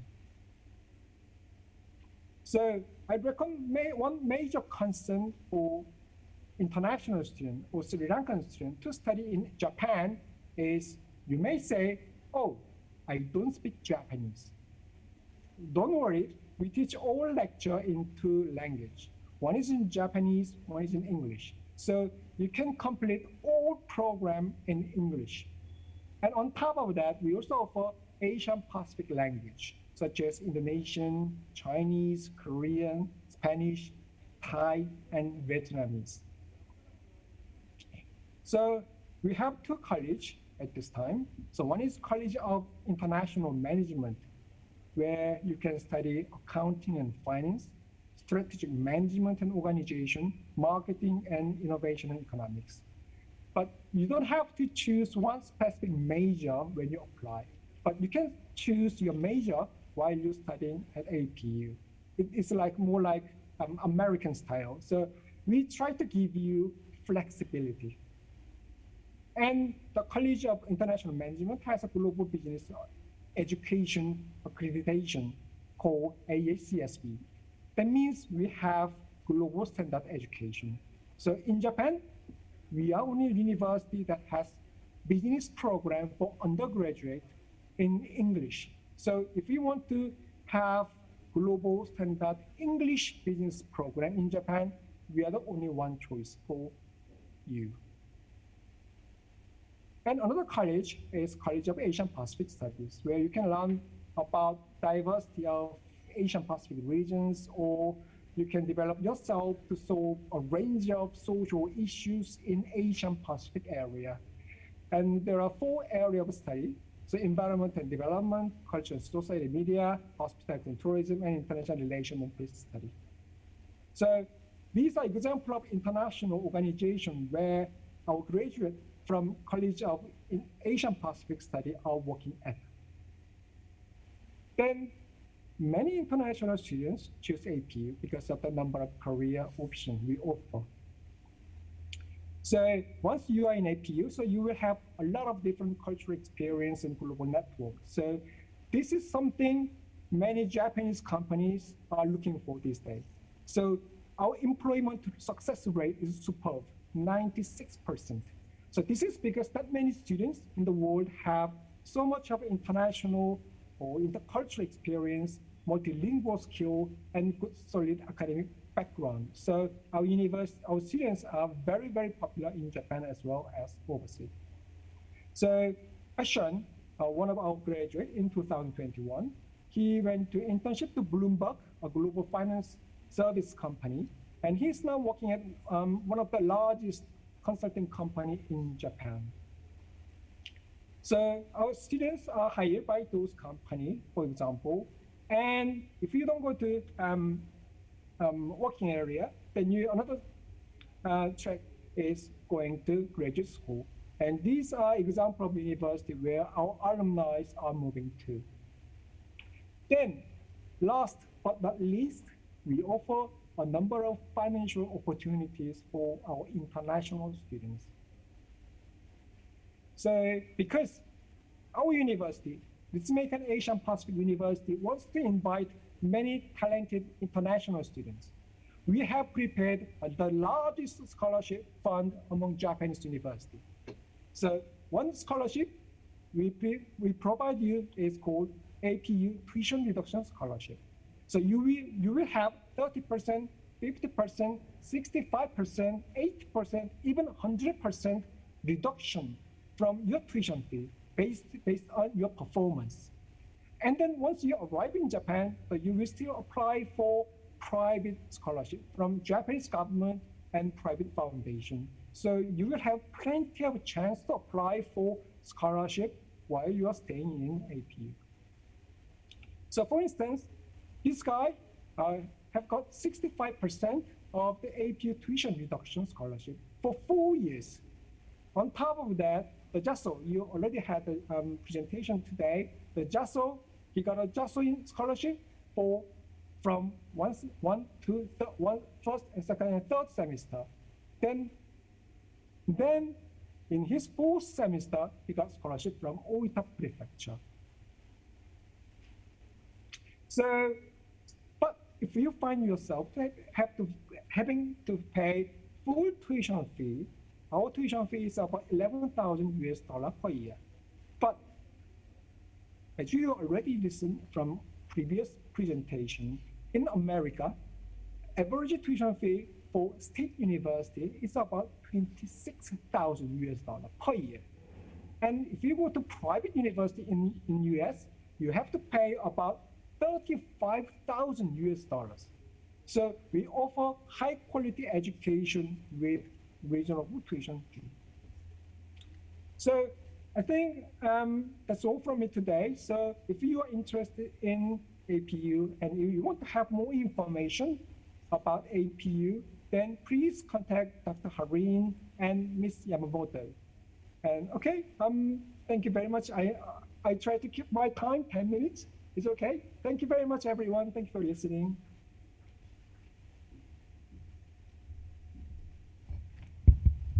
Thank you. Thank you very much. I take this as an opportunity to gracefully invite the following dignitaries for a panel discussion. Mr. Takayuki Kawakami from Embassy of Japan, Senior Professor H.D. Karunaratne from University of Colombo, University of Tokyo, Sri Lanka, Professor Shiranta Heenkenda from University of Sri Jawadanapura, Dr. Amila Jayasinghe from University of Moratuwa, and Mr. Mali Dilshant, Senior Human Resource Consultant in Technopro Engineering, Japan.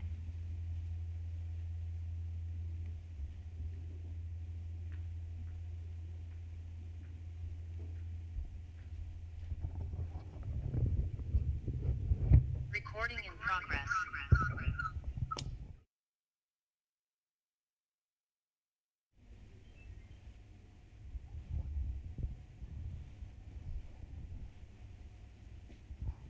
Is it okay? Partly we did.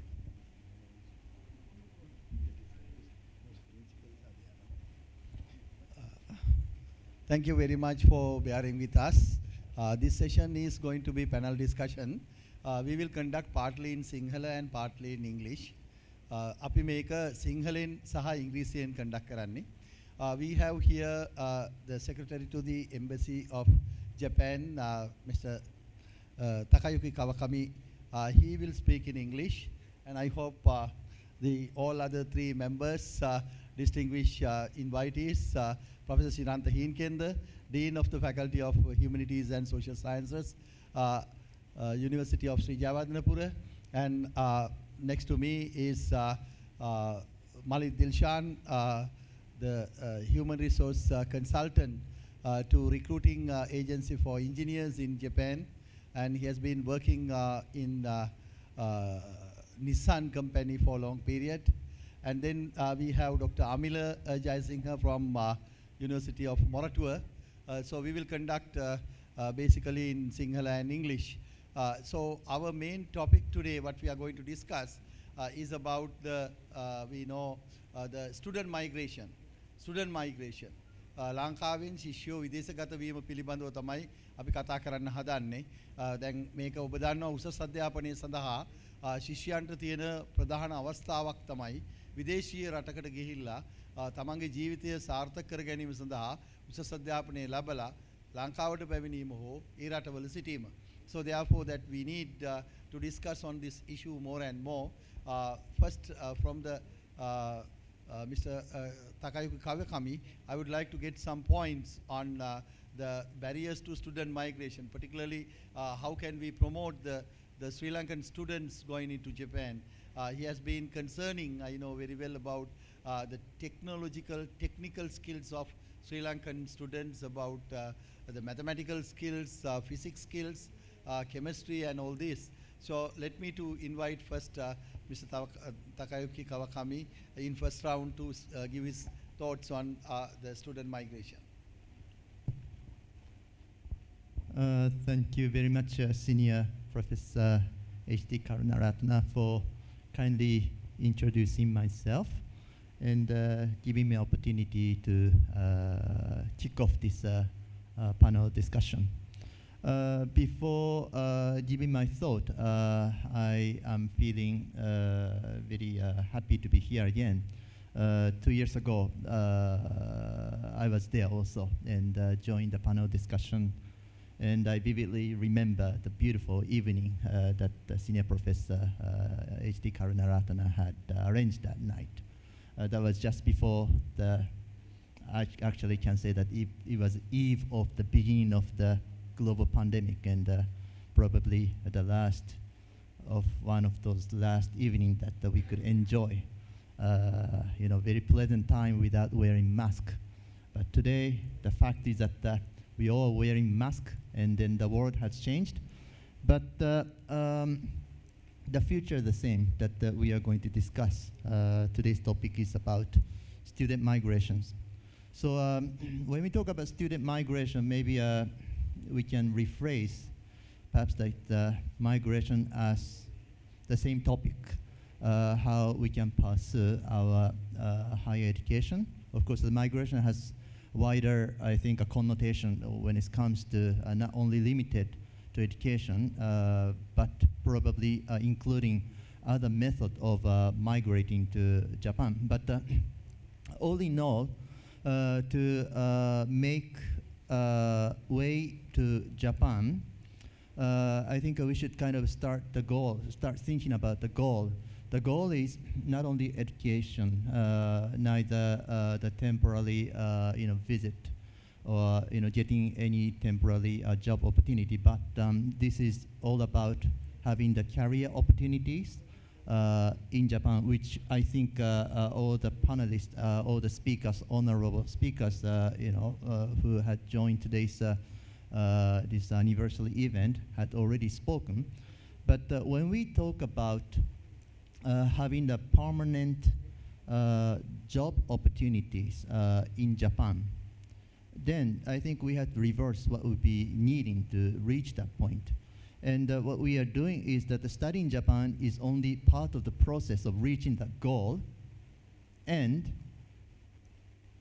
let us step back, a little bit further. Then what do we need to do to study in Japan? So we have been discussing about this because this is the topic actually I raised during our panel discussions 2 years ago upon the launching of the University of Tokyo Sri Lanka office. And I still remember that I emphasized that we need to make an action plan to plan the entire future for Sri Lankan students. Not only study in Japan, but what future can they imagine by going to Japan and study. So action plan was my idea that I proposed that time, and with great support extended by Senior Professor H.T. Karunaratna, of course, and also Senior Professor Sampas Amaratunga, we have discussed and we have identified, as many of the speakers also today mentioned, and I think many of the speakers mentioned today means that the most of the thing, the common, I think, messages that we received today was the need to study Japanese language.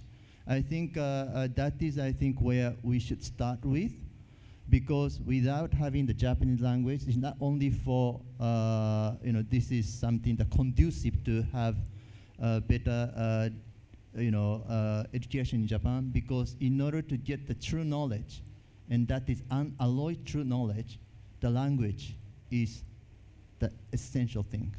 So that when we go to Japan and study, then it is essential. Although that most of the university, of course, provide education in English, but as we have already agreed and established that, to live in Japan and have a better life in Japan, definitely that the Japanese language is important. So we have discussed how we can introduce this, and with a great support, again, from the Professor Hinkanda, that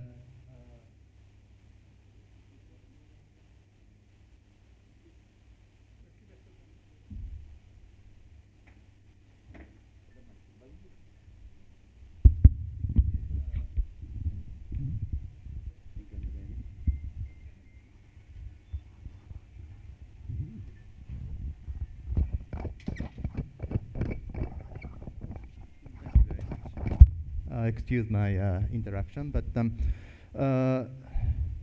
we have achieved one, I think this is something that will be, my ambassador also mentioned that bachelor course honors in Japanese language will be introduced in Sri Jayawardena University. And this is not just about this language course to be opened in one university. I don't think so. This course is going to serve as a prototype, and this is going to serve as some future. We are going to shape the future of the students by opening this Japanese course. The reason I say this is because this is 70th anniversary, and we are opening this on this special year, and we are planning to nourish this course very carefully, and this, I think, this is going to become a seed for the future relationship between Japan and Sri Lanka. And then upon seeing this seed grow up into the trees, then we most probably be able to graft the branch into other university to replicate the similar courses in other universities.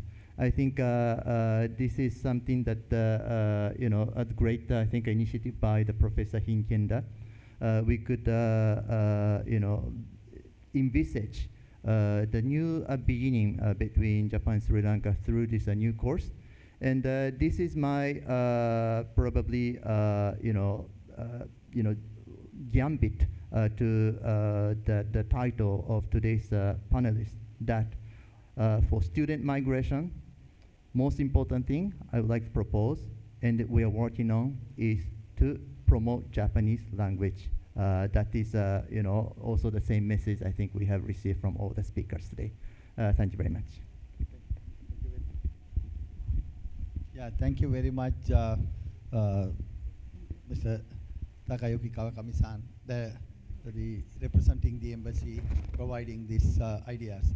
Then I would like to invite Professor Shiranta Hinkenda, even Sinhala and English he will mix and explain the development going on as the 70th anniversary. මං හිතන්නේ ඔබට පැහැදිලි වෙන්න ඇති ඊටාම වැදගත් දෙයක්. මේ අවුරුදු 70ක් ලංකාව සහ ජපානය අතර තානාපති සම්බන්ධතා පිහිටවලා මේ අවුරුද්දට පිරෙනවා. ඒ සඳහා විවිධ වැඩසටහන් මාලාවක් කරනවා. එකක් තමයි ජයවර්ධනපුර විශ්වවිද්‍යාලයේ ජපන් භාෂාව පිළිබඳ සහ ජපානය පිළිබඳ අධ්‍යාපනය කිරීමට උපාධි පාඨමාලාවක් ආරම්භ කරනවා. ඉතින් ඒ වගේම විවිධ ක්‍රියාමාර්ග තියෙනවා. මම හිතනවා ඒවා තමයි පැහැදිලි කරේ. අපි මේ ශිෂ්‍යෝ ජපානයට යවන්නට මොනවද කරන දේවල් කියන දෙයට අපේ තානාපති කාර්යාලයෙන් පැහැදිලි කිරීමක් කළා. මේ අවුරුද්දේ සියලු විශ්වවිද්‍යාල හා සම්බන්ධ වෙලා ඒවයි පහසුකම් සපයනවා ජපන් භාෂාව අධ්‍යයනය කිරීම පිළිබඳව. මම චිරන්ත හින්කෙන්ද මහාචාර්යතුමාට ආරාධනා කරනවා express his views in Sinhala and English both. Okay.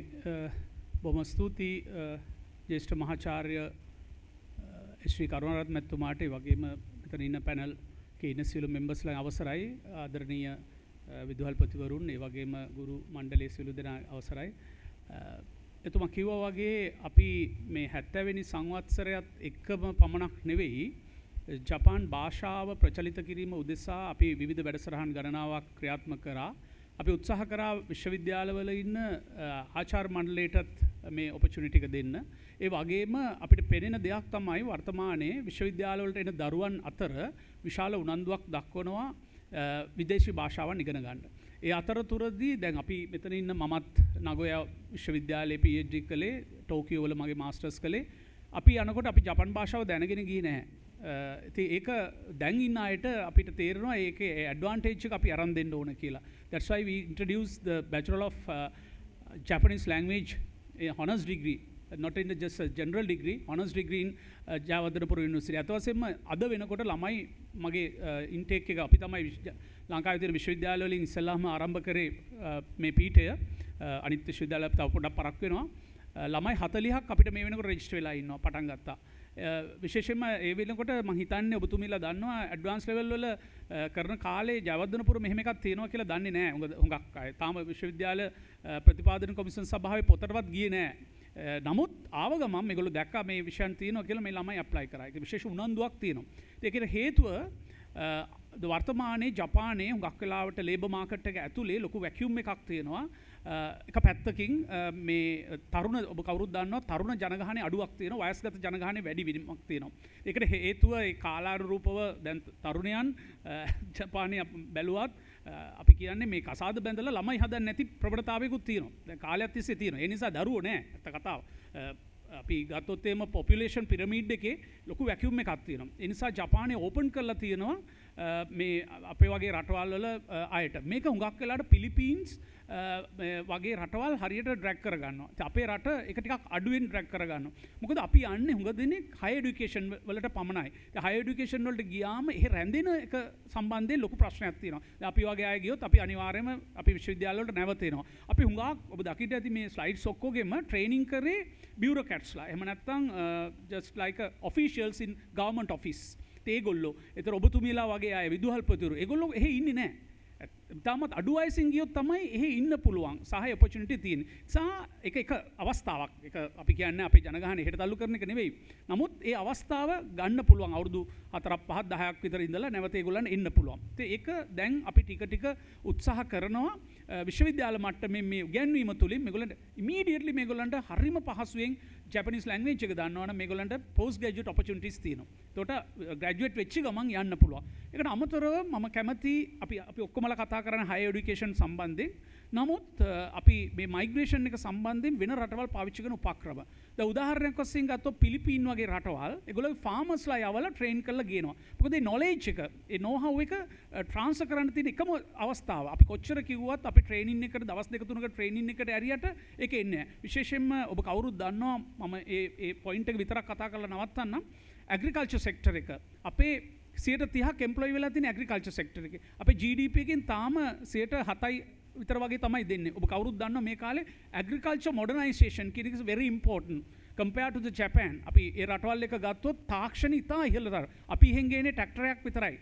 ඒ ගෙනල්ලා අපි මැෂින් යූස් කරන එක විතරයි කරන්නේ. නමුත් ගොඩාක් ඉහළ පටක රෝපණය වගේ ටිෂු කල්චර් ටෙක්නොලොජි වගේ විශාල තාක්ෂණික වශයෙන් ජපානයේ හරි ඉහළ තත්ත්වයේ තියෙන. ඒවා අපිට ඉතාමත් පහසුවෙන් ට්‍රාන්ස්ෆර් කරන්න පුළුවන්. ඔබ දන්නවා අපේ ගොවිතැන බොහොම යල්පැන ගිය යපුම් ආර්ථිකයක් තියෙන්නේ. එතකොට ඉතාමත් කුඩා ඉඩමක විශාල වශයෙන් අස්වැන්න නෙලා ගන්න පුළුවන් ඉහළ තාක්ෂණයක් තියෙන මේ රටවල් වල. ඉතින් අපි තරුණයෝ එකට යොමු කරන්න මේ වයසක අය නෙමෙයි එකට යොමු කරන්න. තරුණයෝ යොමු කරන්න මොඩර්න් ගොවියෝ නැත්නම් අපි කියන ඒ ස්මාර්ට් ෆාමර්ස්ලා ඩිවලොප් කරන්න නම් ඒ වගේ රටවල් වලට ගිහිල්ලා අත්දැකීම් ගේන්න ඕන. පිලිපීන් මේ වගේ එක්ස්පීරියන්ස් එකක් ඒගොල්ලෝ කරනවා. ඒගොල්ලෝ යවලා කාලයක් තියලා ඒගොල්ලෝ ගෙන්න ගන්නවා. ඉතින් අපි කරන්නේ ඔෆිෂියල්ස්ලා යවනවා. ඔෆිෂියල්ස්ලා යවන එක සමහරට නිකන් සුන්දර චාරිකාවක් පමණයි. ඒකේ කොච්චර දුරට ට්‍රාන්ස්ෆර් වෙනවද කියන එක පිළිබඳ ප්‍රශ්න තියෙනවා. හුඟක් වෙලාවට ඔබ දකින්න ඇති ෆිගර්ස් ඇතුලේ 5000ක් 3000ක් 4000ක් අපි යවලා තියෙනවා පහුගිය කාලේ. ඒවා කොච්චර දුරට අපේ රටට ආවද කියන එකද මේ ප්‍රශ්නේ තියෙනවා. ඒ නිසා දැම්ම මිදලම ඔබගේ පාසල් වල ඉන්න දරුවන්ව මම හිතන්නේ ඒක තමයි අපේ ફોකස් එක today.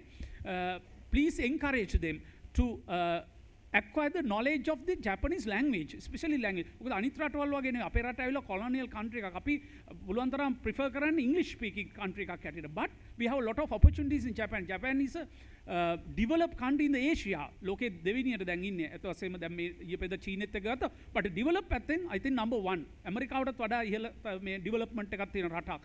අනිත් එක culture එක. අපි ඒෂියන් කල්චර් එක මිනිස්සු තාම හොඳයි. ඒගොල්ලෝ අපි වෙනුවෙන් විශේෂම ශ්‍රී ලංකාවට ලොකු සැලකිල්ලක් තියෙනවා. අතීතයේ තියෙනවා ඔබ දන්නවා ජයා ජයවර්ධනත් එක්ක තිබේ ලින්ක් එක. ඒ නිසා හරි ආදරෙයි. මිනිස්සු හරි ආදරෙයි. කෑම බීම බොහොම සිමිල අපිත් එක්ක. ඉතින් හැමදේම වැඩ කරන්න පුළුවන්. විශේෂයෙන්ම මම කියන්නේ අර ඕෂන් ඉකොනොමි එක තාම ටච් කරලවත් නැහැ අපි. Japan grab the lot of the resources from the ocean. But I think it is not much. අපි තාම මාළු ටික විතරයිනේ ගන්නෙ. නමුත් ඒගොල්ලෝ seaweeds කොච්චර ඒගොල්ලෝ පාවිච්චි කරනවද ඒ රටවල. ඉතින් අපිට තාම මේ අවස්ථාව තියෙනවා. young generation එක අපි හිතන්නේ technologically අපි ඒ පැත්තට transfer කරගන්න පුළුවන් නම් විශේෂම මුහුද සහ කුෂිකර්ම ආස මම අනිත් පැති ගැන කතා කරන්නේ මෙතන ඉන්න මොරටුව engineering පැත්තේ අපි හිතන්නේ වැඩිපුරම යවන්නේ engineersලා ඒ රටට. නමුත් අනිත් පැත්තෙන් ඔබ දැක්ක humanities and social sciences. both are lot of people from the government sector management. ඒක අපි දන්නවා රජයේ නිලධාරීන් ඉන්නේ බැලුවාම. නමුත් අපිට ටෙක්නොක්‍රැට්ස්ලා අපිට ගිහිල්ලා නැහැ. ඉතින් ටෙක්නොලොජි බේස් අය යවන එක තමයි අපිට වැදගත් කියලා මම හිතන්නේ. ඒ නිසා ඔබ පාසල් වල ඉන්න දරුවන්ව එන්කරේජ් කරන්න මේ භාෂාව ඉගෙන ගන්න. දැන් හරි ලේසි භාෂාව ඉගෙන ගන්න. මොකද we have a lot of resources in the internet. And also we can zoom link. If you ඔබ කවුරු හරි හිතනවා නම් එහෙ ඉන්න මිත්‍රයෙක් ඔබට සම්බන්ධ කරන zoom හරහා කතා කරන්න පුළුවන්. YouTube එකේ තියෙනවා lot of Japanese cartoons and manga, lot of things. I think we have a lot of resources. If anybody want to develop their language skill, අපි හින්දි ඉගෙන ගන්න ඔක්කොම හින්දි ෆිල්ම්ස් වලින් නේ. ඔබ දන්නවා පාසල් වල ඉන්න ළමයි දැන් හැබැයි ඒ තත්ත්වය වෙනස් වෙලා අපි බිඳුවේ ඉඳලා උගන්වනවා අපේ විශ්වවිද්‍යාලයට ආවට පස්සේ ළමයි එවන්න අපි භාෂාව උගන්වමු ඒත් එක්කම අනිත් භාෂාත් ඉගෙනගෙන යම්කි ස්කිල් එකක් ඩෙවලොප් කරගන්න පුළුවන්. ඒකයි මට කියන්න තියෙන්නේ. බොහොම ස්තුතියි මට මේ අවස්ථාවට. Thank you very much, Shirantha Hinkenda. It's very important thing. When it regards to migration, the important thing that there is a myth in Sri Lanka called brain drain. අපි මේ සංක්‍රමණය පිළිබඳව හිතනකොට අපි ලංකාවේ ලොකු විශ්වාසයක් තියෙනවා මේ බුද්ධි ගලණය කියලා සංකල්පයක්. එහෙම එකක් ලෝකේ නෑ දැන්. There's nothing called brain drain. Please remember, if they are in other country sending money back to our country or taking another Sri Lankan to that country or engaging in international trade with Sri Lankans, that is the most important thing. අපේ ලංකාවේ graduate කෙනෙක් වුණාට ලංකාවේ රැකියාවක් නැතුව ඉන්නවට වඩා වෙන රටකට ගිහිල්ලා ඉගෙනගෙන ඒ රටේ රැකියාවක් කරන අතරේ ලංකාවේ අයට මුදල් ලැබෙන එක හරි එහෙම නැත්නම් ලංකාවේ තව කෙනෙකුට ඒ රටේ අධ්‍යාපනයට යන්න ඉඩ සලසන එක හරි ලංකාවට උදව් කරන එක brain drain එකක් නෙවෙයි. That is not a brain drain. අපේ අය මේ හරි වැරදි විදියට හිතනවා හොඳම ඉංජිනියර්ස්ලා ඒ රටකට යන එක හොඳ නෑ කියලා. මොකද if engineer was in Sri Lanka, he has to do tuition class. ලංකාවේ ජොබ් එකක් නැත්නම් ඉංජිනියර් කෙනෙක් වෙලා මොකද්ද කරන්නේ? So the best way is to go to the world and get the more experience. හොඳම රටකට ගිහිල්ලා හොඳ experience අරගෙන ඒ රටේ ඉඳන් මේ රටේ අයට සහ ඒ රටට උදව් කරන එක ඊටාම වැදගත් වෙනවා. ඉතින් ඒ නිසා අපි මේ තියෙන මූලික බොරු සංකල්ප බුද්ධි ගලණය කියලා එහෙම අහලා ඇති ඔයගොල්ලෝ ඒවා අමූලික බොරු. මම දන්න හැටියට මම අවුරුදු 13ක් හිටියා ජපානයේ. මම යුනිවර්සිටිස් 6ක 7ක පමණ හිටියා. ඉතින් මගේ එක්ස්පීරියන්ස් එක තමයි if we can go to Japan, අපේ ළමයි විශේෂයෙන්ම especially we have to concern about language skills, ICT skills and financial literacy skills and networking skills, value addition, entrepreneurial skills, මෙන්න මේ වගේ ළමයි තුල ජනිත කරන්න ඕන කුසලතා ජනිත කරන්න නැති හින්දා තමයි අපේ අධ්‍යාපනය අසාර්ථක වෙලා ආණ්ඩුවෙන් රස්සාවල් ඉල්ලන්නේ. ඒ නිසා අපි මේවා ඇතිකරන්න අපි මේ රටවල් වල තියෙන විශ්වවිද්‍යාල එක්ක අපේ ළමයි ගැට ගහන්න ඕනේ කියන එක තමයි මගේ තියෙන ආකල්පය. Okay, without taking much time, let me invite Malik Dilshan. He is kind of a very interesting person. I think he has more experience taking engineers from Sri Lanka to Japan. So he will explain that his experience, even in Sinhala. You can go ahead. Good evening, ladies and gentlemen. Thank you very much, sir. Mama Malik Dilshan Kulasekara. Mama 2010 වලින් තමයි ජපාන් වලට ගියේ high studies වලට. After the A levels මට chance එකක් හම්බුණා ජපාන් වලට යන්න. මම එහෙ ගිහිල්ලා මුලින්ම මේ ලංකාවේදී මම මාස 4ක් විතර ජැපනීස් ලැන්ග්වේජ් එක පොඩ්ඩක් ලර්න් කරලා තමයි ගියේ. N5 level එකට හැමෝම දන්නවා ඇති ජැපනීස් කිව්වහම N5 එකේ ඉඳන් N1 වෙනකන් තියෙනවා.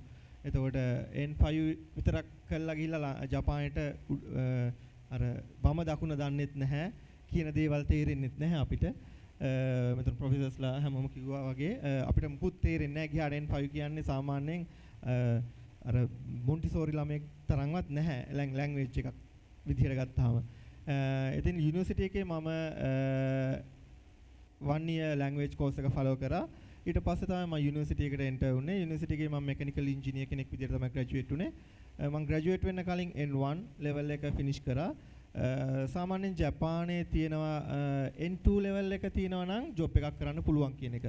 N3 කියන්නේ සාමාන්‍යයෙන් පත්තරයක් ගත්තාම පත්තරයක headline එකක් කියවලා යන්තම් උඩින් පල්ලෙන් කියලා තේරුම් ගන්න පුළුවන් ලෙවල් එක තමයි N3 කියන්නේ. ඒ කියන්නේ අපේ ලයිෆ් ස්ටයිල් එකට කිසි ප්‍රශ්නයක් නැතුව පොඩ්ඩක් මූව් වෙන්න පුළුවන්. N2 කියන්නේ සාමාන්‍යයෙන් පත්‍රයක් කියවලා තේරුම් ගන්න පුළුවන්. පත්‍රය ඇතුළේ තියෙන සේරම දේවල්. N1 level එකක් කියන්නේ පත්‍රයක් ලියන්න පුළුවන් level එක. ඉතින් ඒ වගේ level එකකට අපි යන්න ඕනේ ජපාන් වල හොඳ job එකක් කරනවා නම් N3 to N1 okay. එතකොට මම after my මගේ high studies වලින් පස්සේ මම Nissan එකට join වුණේ. මම අවුරුදු 2කමාරක් විතර Nissan එකේ design engineer කෙනෙක් විතර වැඩ කරා. එතකොට මට chance එක හම්බුණා senior HR එකෙන් මට කතා කරා මේ foreign countries වලින් අපි වගේ engineersලා ගේන්න උදව් කරන්න පුළුවන්ද කියලා. මට මුලින්ම ඒගොල්ලෝ කිව්වේ ඉන්දියාව වල මාකට් එක හදන්න ඕනේ පුළුවන්ද කියලා. මම කිව්වා පුළුවන් මගේ යාළුවෝ ඉන්නවා. අපි කරමුයි කියලා. ඊට පස්සේ මම වෙන කම්පැනි එකක් තමයි මට අයිඩියා එක දුන්නේ. ඒතකොට මම Nissan එකේ ඉන්න ගමන් ඒ කම්පැනියත් එක්කත් Nissan එකත් එක්කත් කතා කළා. ඒ කම්පැනියට shift වෙලා engineersලව recruit කරන්න පටන් ගත්තා. එතකොට ඇයි ඉන්දියාව තෝරගත්තේ? මේක තමයි ගොඩාක්ම වටිනාම point එක. ඇයි ගොඩාක් Japanese company ඉන්දියාව තෝරගන්නේ? ඒ කියන්නේ අපේ universities වල language Japanese language එක දැන් start කරලා තිනවා සමහර universities වල 2015-16 කියන කාලේ මම හිතන්නේ කැලණියත් start කරේ 2017 වලද කොහෙද? එතකොට ඒ කාලවල වලදී Lanka universities Japanese language teach කරන්න පටන් ගත්තේ නැහැ. ඒත් ඉන්දියාවේ graduate වෙනකොට යාලා N3 or N2 level එකේ ඉන්නවා. Without any job experience they have N1 or N2 level. So ඒක තමයි අපි ඉන්දියාවල මාකට් එක හදන්න ගත්තේ engineersලව recruit කරන්න. ඒතකොට ඉන්දියාවට අර අපි කියමනක් තියෙනවානේ පඳුරකට ගලකින් ගැහුවාම ඉන්දියාවේ engineersලා 100ක් 200ක් එළියට එනවා Japanese තියන අය. Japanese තියන අය experience එක්කම. එතකොට අපිට ලේසි වුණා ඉන්දියාවල recruitment කරන්න ලේසියෙන්. මම ඒක challenge කළා මම අපේ සීනියර්ස්ලට මැනේජර්ස්ලට කියලා මම කිව්වා මට මේ chance එක ලංකාවටත් ඕනේ. එතකොට එයාලා කිව්වා එපා ලංකාවේ ළමයි language එක කළා නැහැනේ. ඒතකොට language එක නැතුව අපි කොහොමද recruit කරන්නේ? ඒක ගොඩක් ප්‍රශ්නයක්. මම කිව්වා මට දෙන්න මාව විශ්වාස කළා මට දෙන්න conditional offer letter එකක්. ඒක offer letter එක නෙමෙයි conditional offer letter. මොකද්ද condition එක? ඔයාලා N3 ලියන්න. N3 ලිව්වට පස්සේ N3 pass වුණාට පස්සේ after pass the N3 level you can fly the Japan. ඒක තමයි condition එක. ඒතකොට ඒ condition එකේදී මම පළවෙනි batch එකට ළමයි 10ක් තෝරගත්ත මොරටු යුනිවර්සිටි එකෙන් ඊළඟට පෙරාදෙණි යුනිවර්සිටි එක, රුහුණ යුනිවර්සිටි එක, ස්ලේට්, කොළඹ යුනිවර්සිටි ඒ වගේ ලංකාවේ තියෙන හැම යුනිවර්සිටි එකක් වගේ මම කතා කළා. මම සෙමිනාර්ස් තියලා මම තනියෙන් ඇවිල්ලා සෙමිනාර්ස් තියලා මම ඉන්ජිනියර්ස්ලා ගොඩාක් ප්‍රමාණයක් ලංකාවෙන් බුද්ධි ගලණය කිව්ව මට ඒ දවස්වල ඉතින් සමහර අය මේක බුද්ධි ගලණයක් වෙයි කියලා මම කිව්වා නෑ මේක බුද්ධි ගලණය නෙමෙයි. මෙයා අවුරුදු 5කින් 10කින් ලංකාවට ආවට පස්සේ මෙයාලා එන්නේ වෙනම ස්කිල් එකකින්. ඒ ස්කිල් එකෙන් ලංකාවේ ඇතුළත ඒ හදිසියවත් ඒ කම්පැනිස් වල බ්‍රාන්ච් එකක් ඕපන් කරන්න පුළුවන් වුණොත් ඒක මොනතරම් දෙයක්ද කියන දේ මම ඒගොල්ලන්ට පැහැදිලි කරා. එතකොට එහෙම මම ඉන්ජිනියර්ස්ලා 100කට වැඩි ප්‍රමාණයක් දැනට ඒ කියන්නේ without any cost එක රුපියලක්වත් එයාලගෙන් අය කරගන්නේ නැතුව මම ජපාන් වලට ඉන්ජිනියර්ස්ලා 100කට වැඩි ප්‍රමාණයක් recruit කරලා තිනවා. ඉතින් ගොඩාක්ම ප්‍රශ්නේ තමයි අපේ අයට මම අද දැනුත් මගේ private වැඩකට මම ලංකාවට ආවේ. මම ඒ අතරතුරත් මම දැනුත් කරන්නේ ගොඩක් වෙලාවට ඉන්ජිනියර්ස්ලාව හොයාගෙන ඉන්ජිනියර්ස්ලාව ඉන්ටර්විව්ස් තියලා conditional offer letters දෙනවා. මම මේ පාරත් offer letters 50ක් විතර දුන්නා. 50න් ඉතින් 10ක් 15ක්වත් එයි. මට ඒකත් ඉතින් හොඳයි. ඉතින් ලංකාවට මොකක් හරි වැඩක් කරන්න කියලා.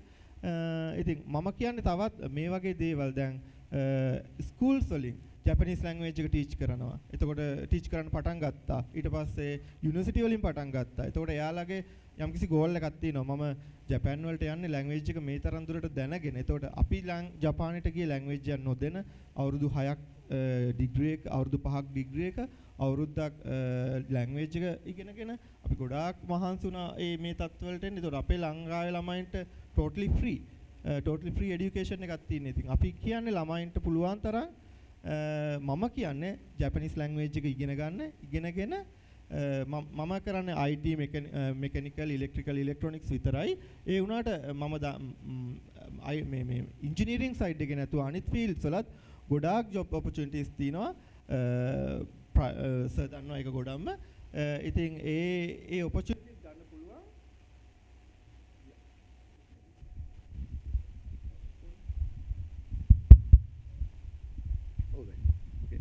ඒ opportunity එක අරගෙන පුළුවන් තරම් ළමයින්ට Japanese language එක teach කරන්න කියලා මම principals ලාගෙන් ඉල්ලනවා.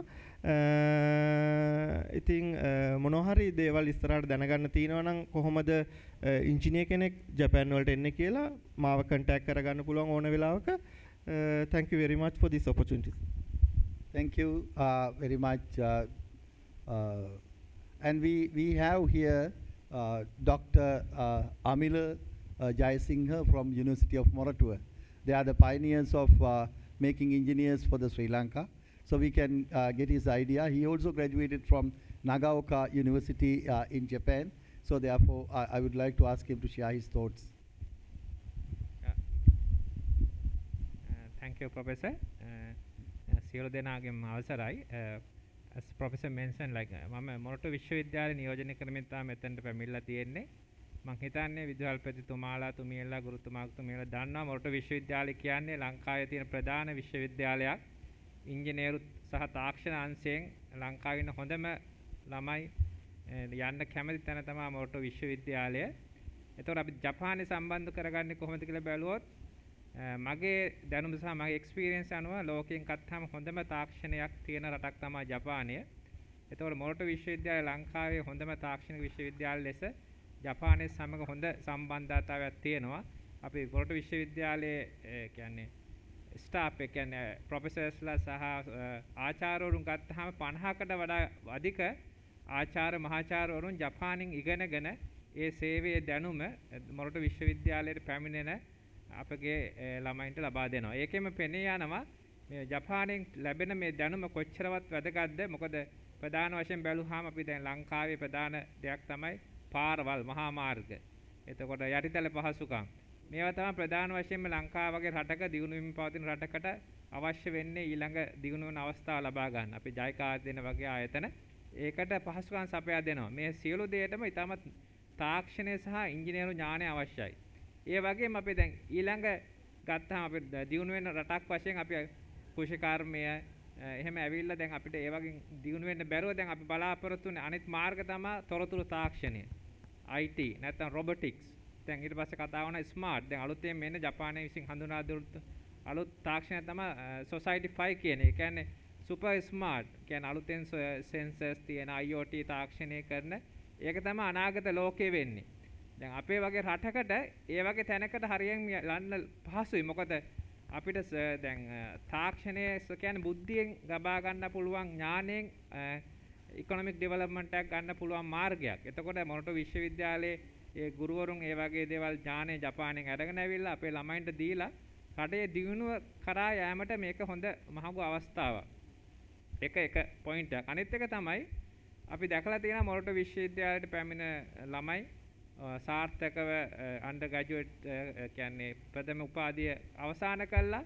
අවුරුද්දට 5ක් 10ක් වගේ සිසුන් ප්‍රමාණයක් මේ MEXT ස්කෝලර්ෂිප් එකෙන් ලබාගෙන ජපානයේ යනවා උසස් අධ්‍යාපනය සඳහා. මෙහෙදි වැදගත් වෙන්නේ හුඟක් ළමයි අපි කැනඩා, ඕස්ට්‍රේලියා, නිව්සීලන්ත වගේ රටවල් වලට ගියාම ඒ රටවල් වලින් ආපහු ලංකාවට පැමිණීම ඉතාමත් අඩුයි. හැබැයි ජපානයට යන බොහෝ දෙනා ආපහු නැවත වරක් ලංකාවට පැමිණලා ලංකාවේ විශ්වවිද්‍යාල පද්ධතියට හෝ නැත්නම් ආයතන නාගර සංවර්ධන අධිකාරිය නැත්නම් වෝටර් සප්ලයි ඉරිගේෂන් ඉලෙක්ට්‍රිසිටි වගේ ඒ වගේ ආයතන වල පැමිණලා මේ තාක්ෂණ නැවත වරක් ලබා දෙනවා. ඒකත් ඉතාමත් වැදගත් දෙයක්. මොකද ඒ ලබා ගන්න තාක්ෂය ලංකාව තුළ ප්‍රචලිත කර ගැනීම. ඒ නිසා මම කියන්නේ ඔබතුමාලා තුමියලාට ගුරුතුමාලා විදුහල්පතිතුමාලා තුමියලාට මේ ළමයින්ට කියලා දෙන්න මේ තාක්ෂණය ලබා ගන්න හොඳම තෝතන්නක් මම හිතන්නේ හුඟක් ළමයින්ගේ ඇති ඩ්‍රීම් එකක් විදිහට මොරටු විශ්වවිද්‍යාලයට යන්න ඊළඟ ඩ්‍රීම් එක විදිහට ජපානට ගිහින් ඉගෙනගෙන ඒ තාක්ෂණය අරන් රටට වැඩදායක සේවයක් කරන්න පුළුවන්. තව කරුණක් මම එකතු කරන්න කැමති මේ දැන් අපි මං හිතන්නේ නව නිපැයුම් ගත්තාම අපි මේ අන්තිම අවුරුදු දෙකේ මේ කොවිඩ් එක දැක්ක ගොඩාක් නව නිපැයුම්. මුල් කාලේ ටීවී වල හැමතැනම පෙන්වුවේ අපේ ළමයි හැද්දවා එක නව නිපැයුම්. හැබැයි මේ නව නිපැයුම් එකකටවත් දැන් වෙච්ච දෙයක් නැහැ. මොකද අපේ ළමයන්ගේ තියෙන තාක්ෂණ හැකියාව. හැබැයි ඒක මාකට් කරන්න හරි නැත්නම් එන්ටර්ප්‍රිනියර් විදිහට ඩෙවලොප් කිරීමේ ඒ පහසුකම සහ ඒ තමයි නැත්තේ. දැන් ජපානයේ අපි ගියාම දැනගත්ත අපේ ස්ටඩි රිසර්ච් තමයි කරේ. හැබැයි ඒ රිසර්ච් එකත් එක්කම එයාලා හඳුන්වා දෙනවා කොහොමද මේක මාකටිං ප්‍රොඩක්ට් එකක් කරන්න. නැත්නම් පේටන්ට් එකක් ගන්නෙ කොහොමද?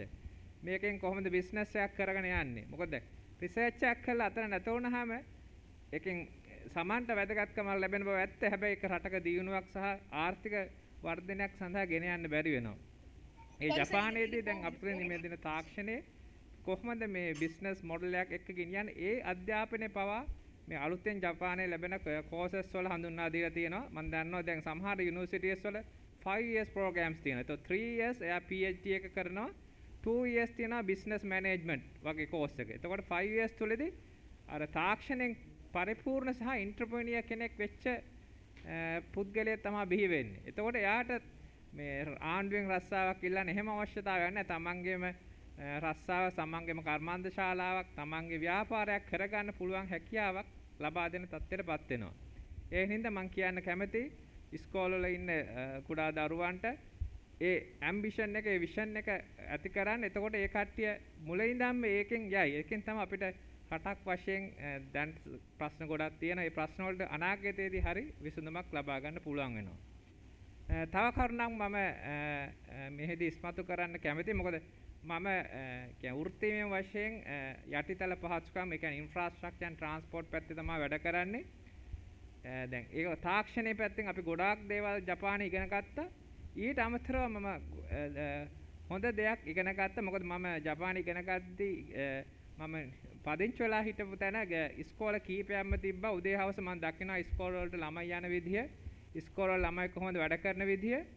ලංකාවේ තියෙන ප්‍රධාන ප්‍රශ්නයක් තමයි ලංකාවේ මිනිස්සු පොදු පහසුකම් සහ පොදු වස්තුන් සඳහා ආදරයක් සහ ඒවා පාවිච්චි කරන විදිය දන්නේ නැහැ. සරල උදාහරණයක් ගත්තොත් টয়ලට් එක. වොෂ්රූම් එක. අපේ ගෙවල් වල තියෙන টয়ලට්. හැබැයි පොදු টয়ලට් එක. පබ්ලික් টয়ලට් එක පාවිච්චි කරන්න ලංකාවේ මිනිස්සු දන්නේ. ඒකකින් තමයි හැම টয়ලට් එකක් බැලුවාම අපිට කොහෙවත් පොදු දුම්බි ස්ථානයක බස් ස්ටෑන්ඩ් වල තියෙන টয়ලට් එකට යන්න බෑනේ. හැබැයි ජපානයේ ගියාම හොඳම টয়ලට් ඔක්කොම ඔයාලා බලන්න පුළුවන් වෙන්නේ පොදු ස්ථානවල. දුම්බි ස්ථානේ, බස් ස්ටේෂන් එක. මොකද ඒ ළමයින්ට ඉගෙනීම ලබා දෙන්නේ ඉස්කෝලේදී. පොඩි පන්ති වල ළමයින්ට කියලා දෙන ඉස්කෝලේ ඒ ළමයි තමයි ඒ වොෂ්රූම් සෝදන්න ඕනේ. අන්න ඒකෙන් ඒ ළමයි ඉගෙන ගන්නවා මේක කොහොමද පොදු පහසුකම් පාවිච්චි කරන්න කියලා. අපි ගෙවල් වල අපේ ගෙදර කොහොමද ඒක පාවිච්චි කරන විදිය කියලා දීලා ඇති. හැබැයි පොදු පහසුකම් කොහොමද පාවිච්චි කරන්නේ? ඊළඟට ගත්තාම පාරවල් ගත්තාම දැන් ලංකාව කියන්නේ ඇක්සිඩන්ට් බහුල රටක්. අපි ඒකට පනිෂ්මන්ට් කරනවා, දඩ ගහනවා. හැබැයි ඇක්සිඩන්ට් අඩු වෙන්නේ නැහැ. මොකද අපි කොහෙවත් ලංකාවේ අධ්‍යාපන ශාස්ත්‍රයේ ළමයින්ට කියලා දෙන්නේ නැහැ පාර කොහොමද ඇවිදින්නේ, පාරේ කොහොමද වාහනයක් පදින්නේ. ලයිසන් එකක් ගද්දී එහෙම තියෙන ක්‍රමයක්. හැබැයි කොහෙම අවස්ථාවක පාරක යන්නේ කොහොමද කියලා අපි කියලා දෙන්නේ නැහැ. හැබැයි ජපානයේ අපි දකිනවා ඉස්කෝලේ ළමයි යන්න ඕන පයින්. පාරවල වල මාරු වෙන්න ඕන ඒ පයින්. ඒ තියෙන මාර්ග සංඥා එක්කම 1 2 3 4 වසරවලදී ඉගෙන ගන්නවා ඒ ළමයි. අන්න ඒකත් ඉතාල වැදගත්. තාක්ෂණ පැත්තෙම ඒ ඩිසිප්ලින් කියන්නේ වැඩිහිටියන්ට ගරු කරන ඩිසිප්ලින් එකට වගේ මේ පොදු පහසුකම් සහ පොදු සේවා වලට කොහොමද අපි ගෞරව කරන්නේ සහ ඒවා පාවිච්චි කරන්නේ. මම හිතන්නේ මේ මෙතුමා කියව වගේ මේ අපි ෆිල්ම්ස් තියෙනවා, ඩ්‍රාමාස් තියෙනවා ජපානයේ. දැන් ඔය අපි ඉන්දියාවේ වුණක් බලනවා. ඊට වඩා මම කැමතියි ඔයාලට පුළුවන් නම් කියන්න. එයා ප්‍රචාරය කරන සමහර භාෂාව තේරෙන්නේ නැති වෙද්දි. හැබැයි අපි රූප බලලා ඒක අදහස ගත්ත හැකි. ඒ හැම ඩ්‍රාමා එකම හොඳ දෙයක් තමයි perfectly කියන්නේ හරියට වැඩක් කරන්නේ කොහොමද ඒ ඩිසිප්ලින් එකක් කරන්න කියන මැසේජ් එක තියෙනවා. මම කියන්න කැමති ඔබතුමාලා පුළුවන් නම් කුඩා ළමයින්ට ඉන්නවා නම් පළවෙනි කාරණා තමයි පොදු පහසුකම් සහ පොදු සේවාවන් කොහොමද ඒ ඩිසිප්ලින් එකකින් පාවිච්චි කරන්න කියන එක පුරුදු කරන්න. ජපානයේ තියෙන එක්ස්පීරියන්ස් එක අරගෙන ඊට පස්සේ ලොකු ළමයි කියන්නේ 12 13 වසර වල ළමයින්ට හැම වෙලාවෙම උනන්දු කරන්නේ තාක්ෂණය සහ ඉංජිනේරු විෂයන් සමග ඉගෙනගෙන ඒක කොහොමද එන්ටර්ප්‍රිනියර් සහ රටක ඩෙවලොප්මන්ට් එකක් සඳහා ගෙන යන්න මේ ජපානයේ වගේ තාක්ෂණය ලබාගෙන ඒ වගේ හයර් ස්ටඩීස් කරන්න කියලා. බොහොම ස්තුතියි. මම කැමතියි ඔබතුමාලට මේලා තව ගැටලු මොන හරි තියෙනවා නම් ඒවටත් පැහැදිලි කිරීමක් කරන්න. බොහොම ස්තුතියි. Thank you very much. I think you have got some ideas in Sinhala also. So here there are many school principals and education directors, divisional directors. So as මං හිතන්නේ ඔබ දැක්ක පරිදි අපි පාසල් 105ක් මේ වෙනකොට විසිට් කරලා තියෙනවා. ඒ වගේ පැය එකහමාර දෙක අතර ඇතුළත ළමයින්ට අපි වැඩසටහන් කළා. ළමයි 11000ක් දැනට awareness program වලට සම්බන්ධ වෙලා තියෙනවා. මං හිතන්නේ I saw that Professor Sampath was saying that we don't want to promote Japanese education in Sri Lanka, but we have to promote because they don't know how to go to universities. What are the required qualifications? අපේ ඇත්තටම ළමයි දන්නේ නැහැ ජපාන් විශ්වවිද්‍යාලයට ඇතුල් වෙන්න තියෙන සුසුකම් මොනවද? ඒවා පටන් ගන්නෙ කවද්ද? ඒවට අයදුම් කරන්නේ කොහොමද? ඒකට ඒගොල්ලන්ගේ IELTS level එක එහෙම නැත්නම් ජපාන් level එක පිළිබඳව දන්නේ නැහැ. අපි practical experience එක මම මේ කියන්නේ. ඉස්කෝල වලට ගියාම ඒ ළමයි ජපානයට යන්න ආසයි. They like to go to Japan, but they don't know how to go, how to apply, when to apply, what kind of qualifications they have to go to Japan. ඒවා ලංකාවේ හදාගන්න නැතුව if they are not getting ready, just dream is not enough. අපි ආසාව වුණාට වැඩක් නැහැ ජපානයට යන්න. But we have to have, because I think all of us, why we went to Japan, we had merit of our education. We had first class in university, first class degrees, and we had those skills at that time. But now they require this IELTS, again ඉංග්‍රීසි විභාගයක් ඉංග්‍රීසි මට්ටමක් අවශ්‍යයි. ඒ ඉංග්‍රීසි මට්ටම කරන්න ඕනේ කවද්ද? මොන මාසයකට seat කළොත්ද මොන මාසයකට අයදුම් කරන්න පුළුවන්? Actually there are many agencies also. You don't have to go to agencies in Sri Lanka. අපි කියන්නේ agency වලට යන්න ඕනේ. The programs what we do, we clearly give all the linkages to direct apply to the university. අපි වැඩසටහනක් කරාම ඉස්කෝලේ අපි ජපානයේ විශ්වවිද්‍යාලවලට ඒ ළමයි කොහොමද ඇතුළත් වන්නේ කියන එක පිළිබඳව අන්තර්ජාලය හරහා ඊමේල් ඇඩ්‍රසස් හරහා වෙබ් ලින්ක් එක ඒ යුනිවර්සිටි එකේ ඉන්ටර්නැෂනල් ඔෆිස් එක ළමයාට තනියෙන් ලොගින් වෙලා යන්න පුළුවන් ක්‍රමවේදය තමයි අපි උගන්වන්නේ. ඒ නිසා ඒජන්සි කෙනෙකුට විශාල මුදලක් sometimes they give I think 1.2 million 1.5 million for agencies to go to Japan.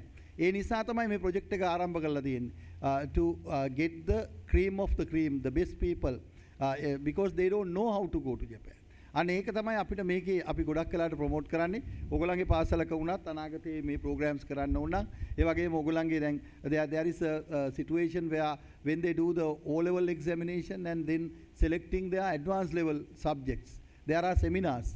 You can invite us and to explain why they should select some important subjects. සමහර උසස් පෙළ කරනවා බහුබූත විෂයන් තුනක් කරන්නේ විශ්වවිද්‍යාලයට යන්නත් බෑ සමහරලාට විශ්වවිද්‍යාලයට ගියාට පස්සේ ඒවා වැඩකුත් නැහැ.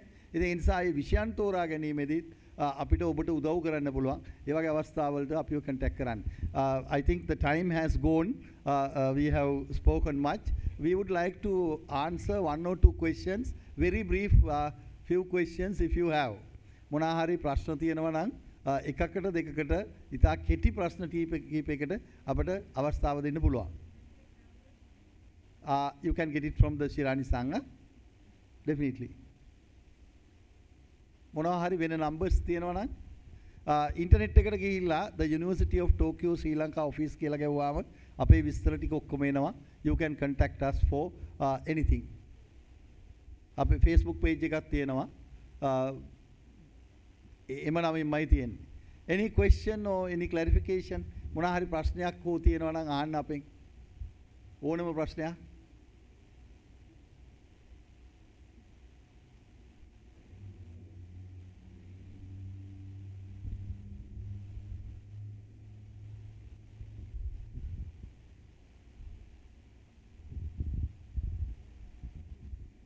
Otherwise, we can wind up the session.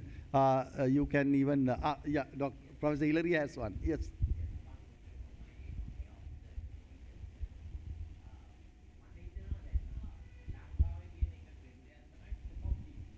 Uh-huh.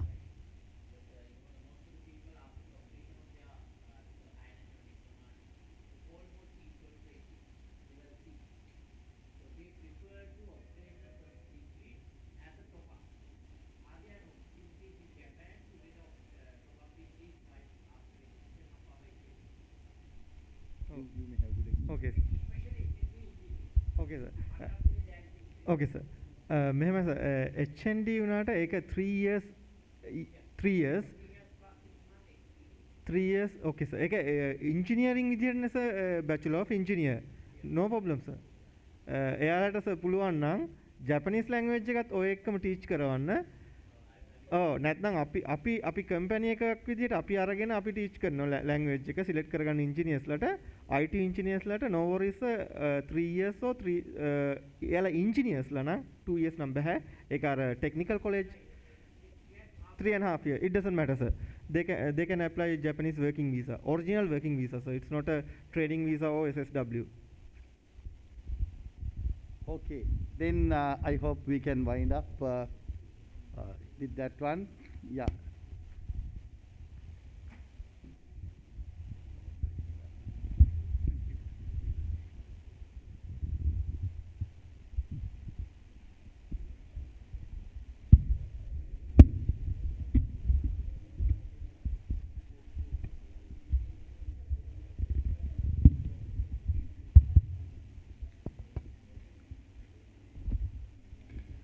Thank you very much, all the panel members.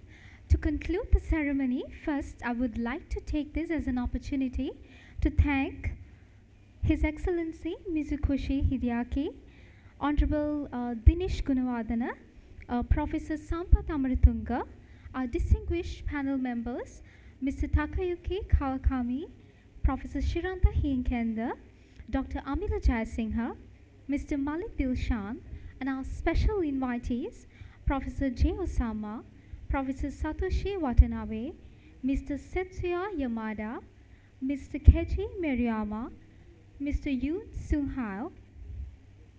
And special thanks goes to the zonal directors of education, divisional directors of education, principals, Japanese alumni members, and participants from universities.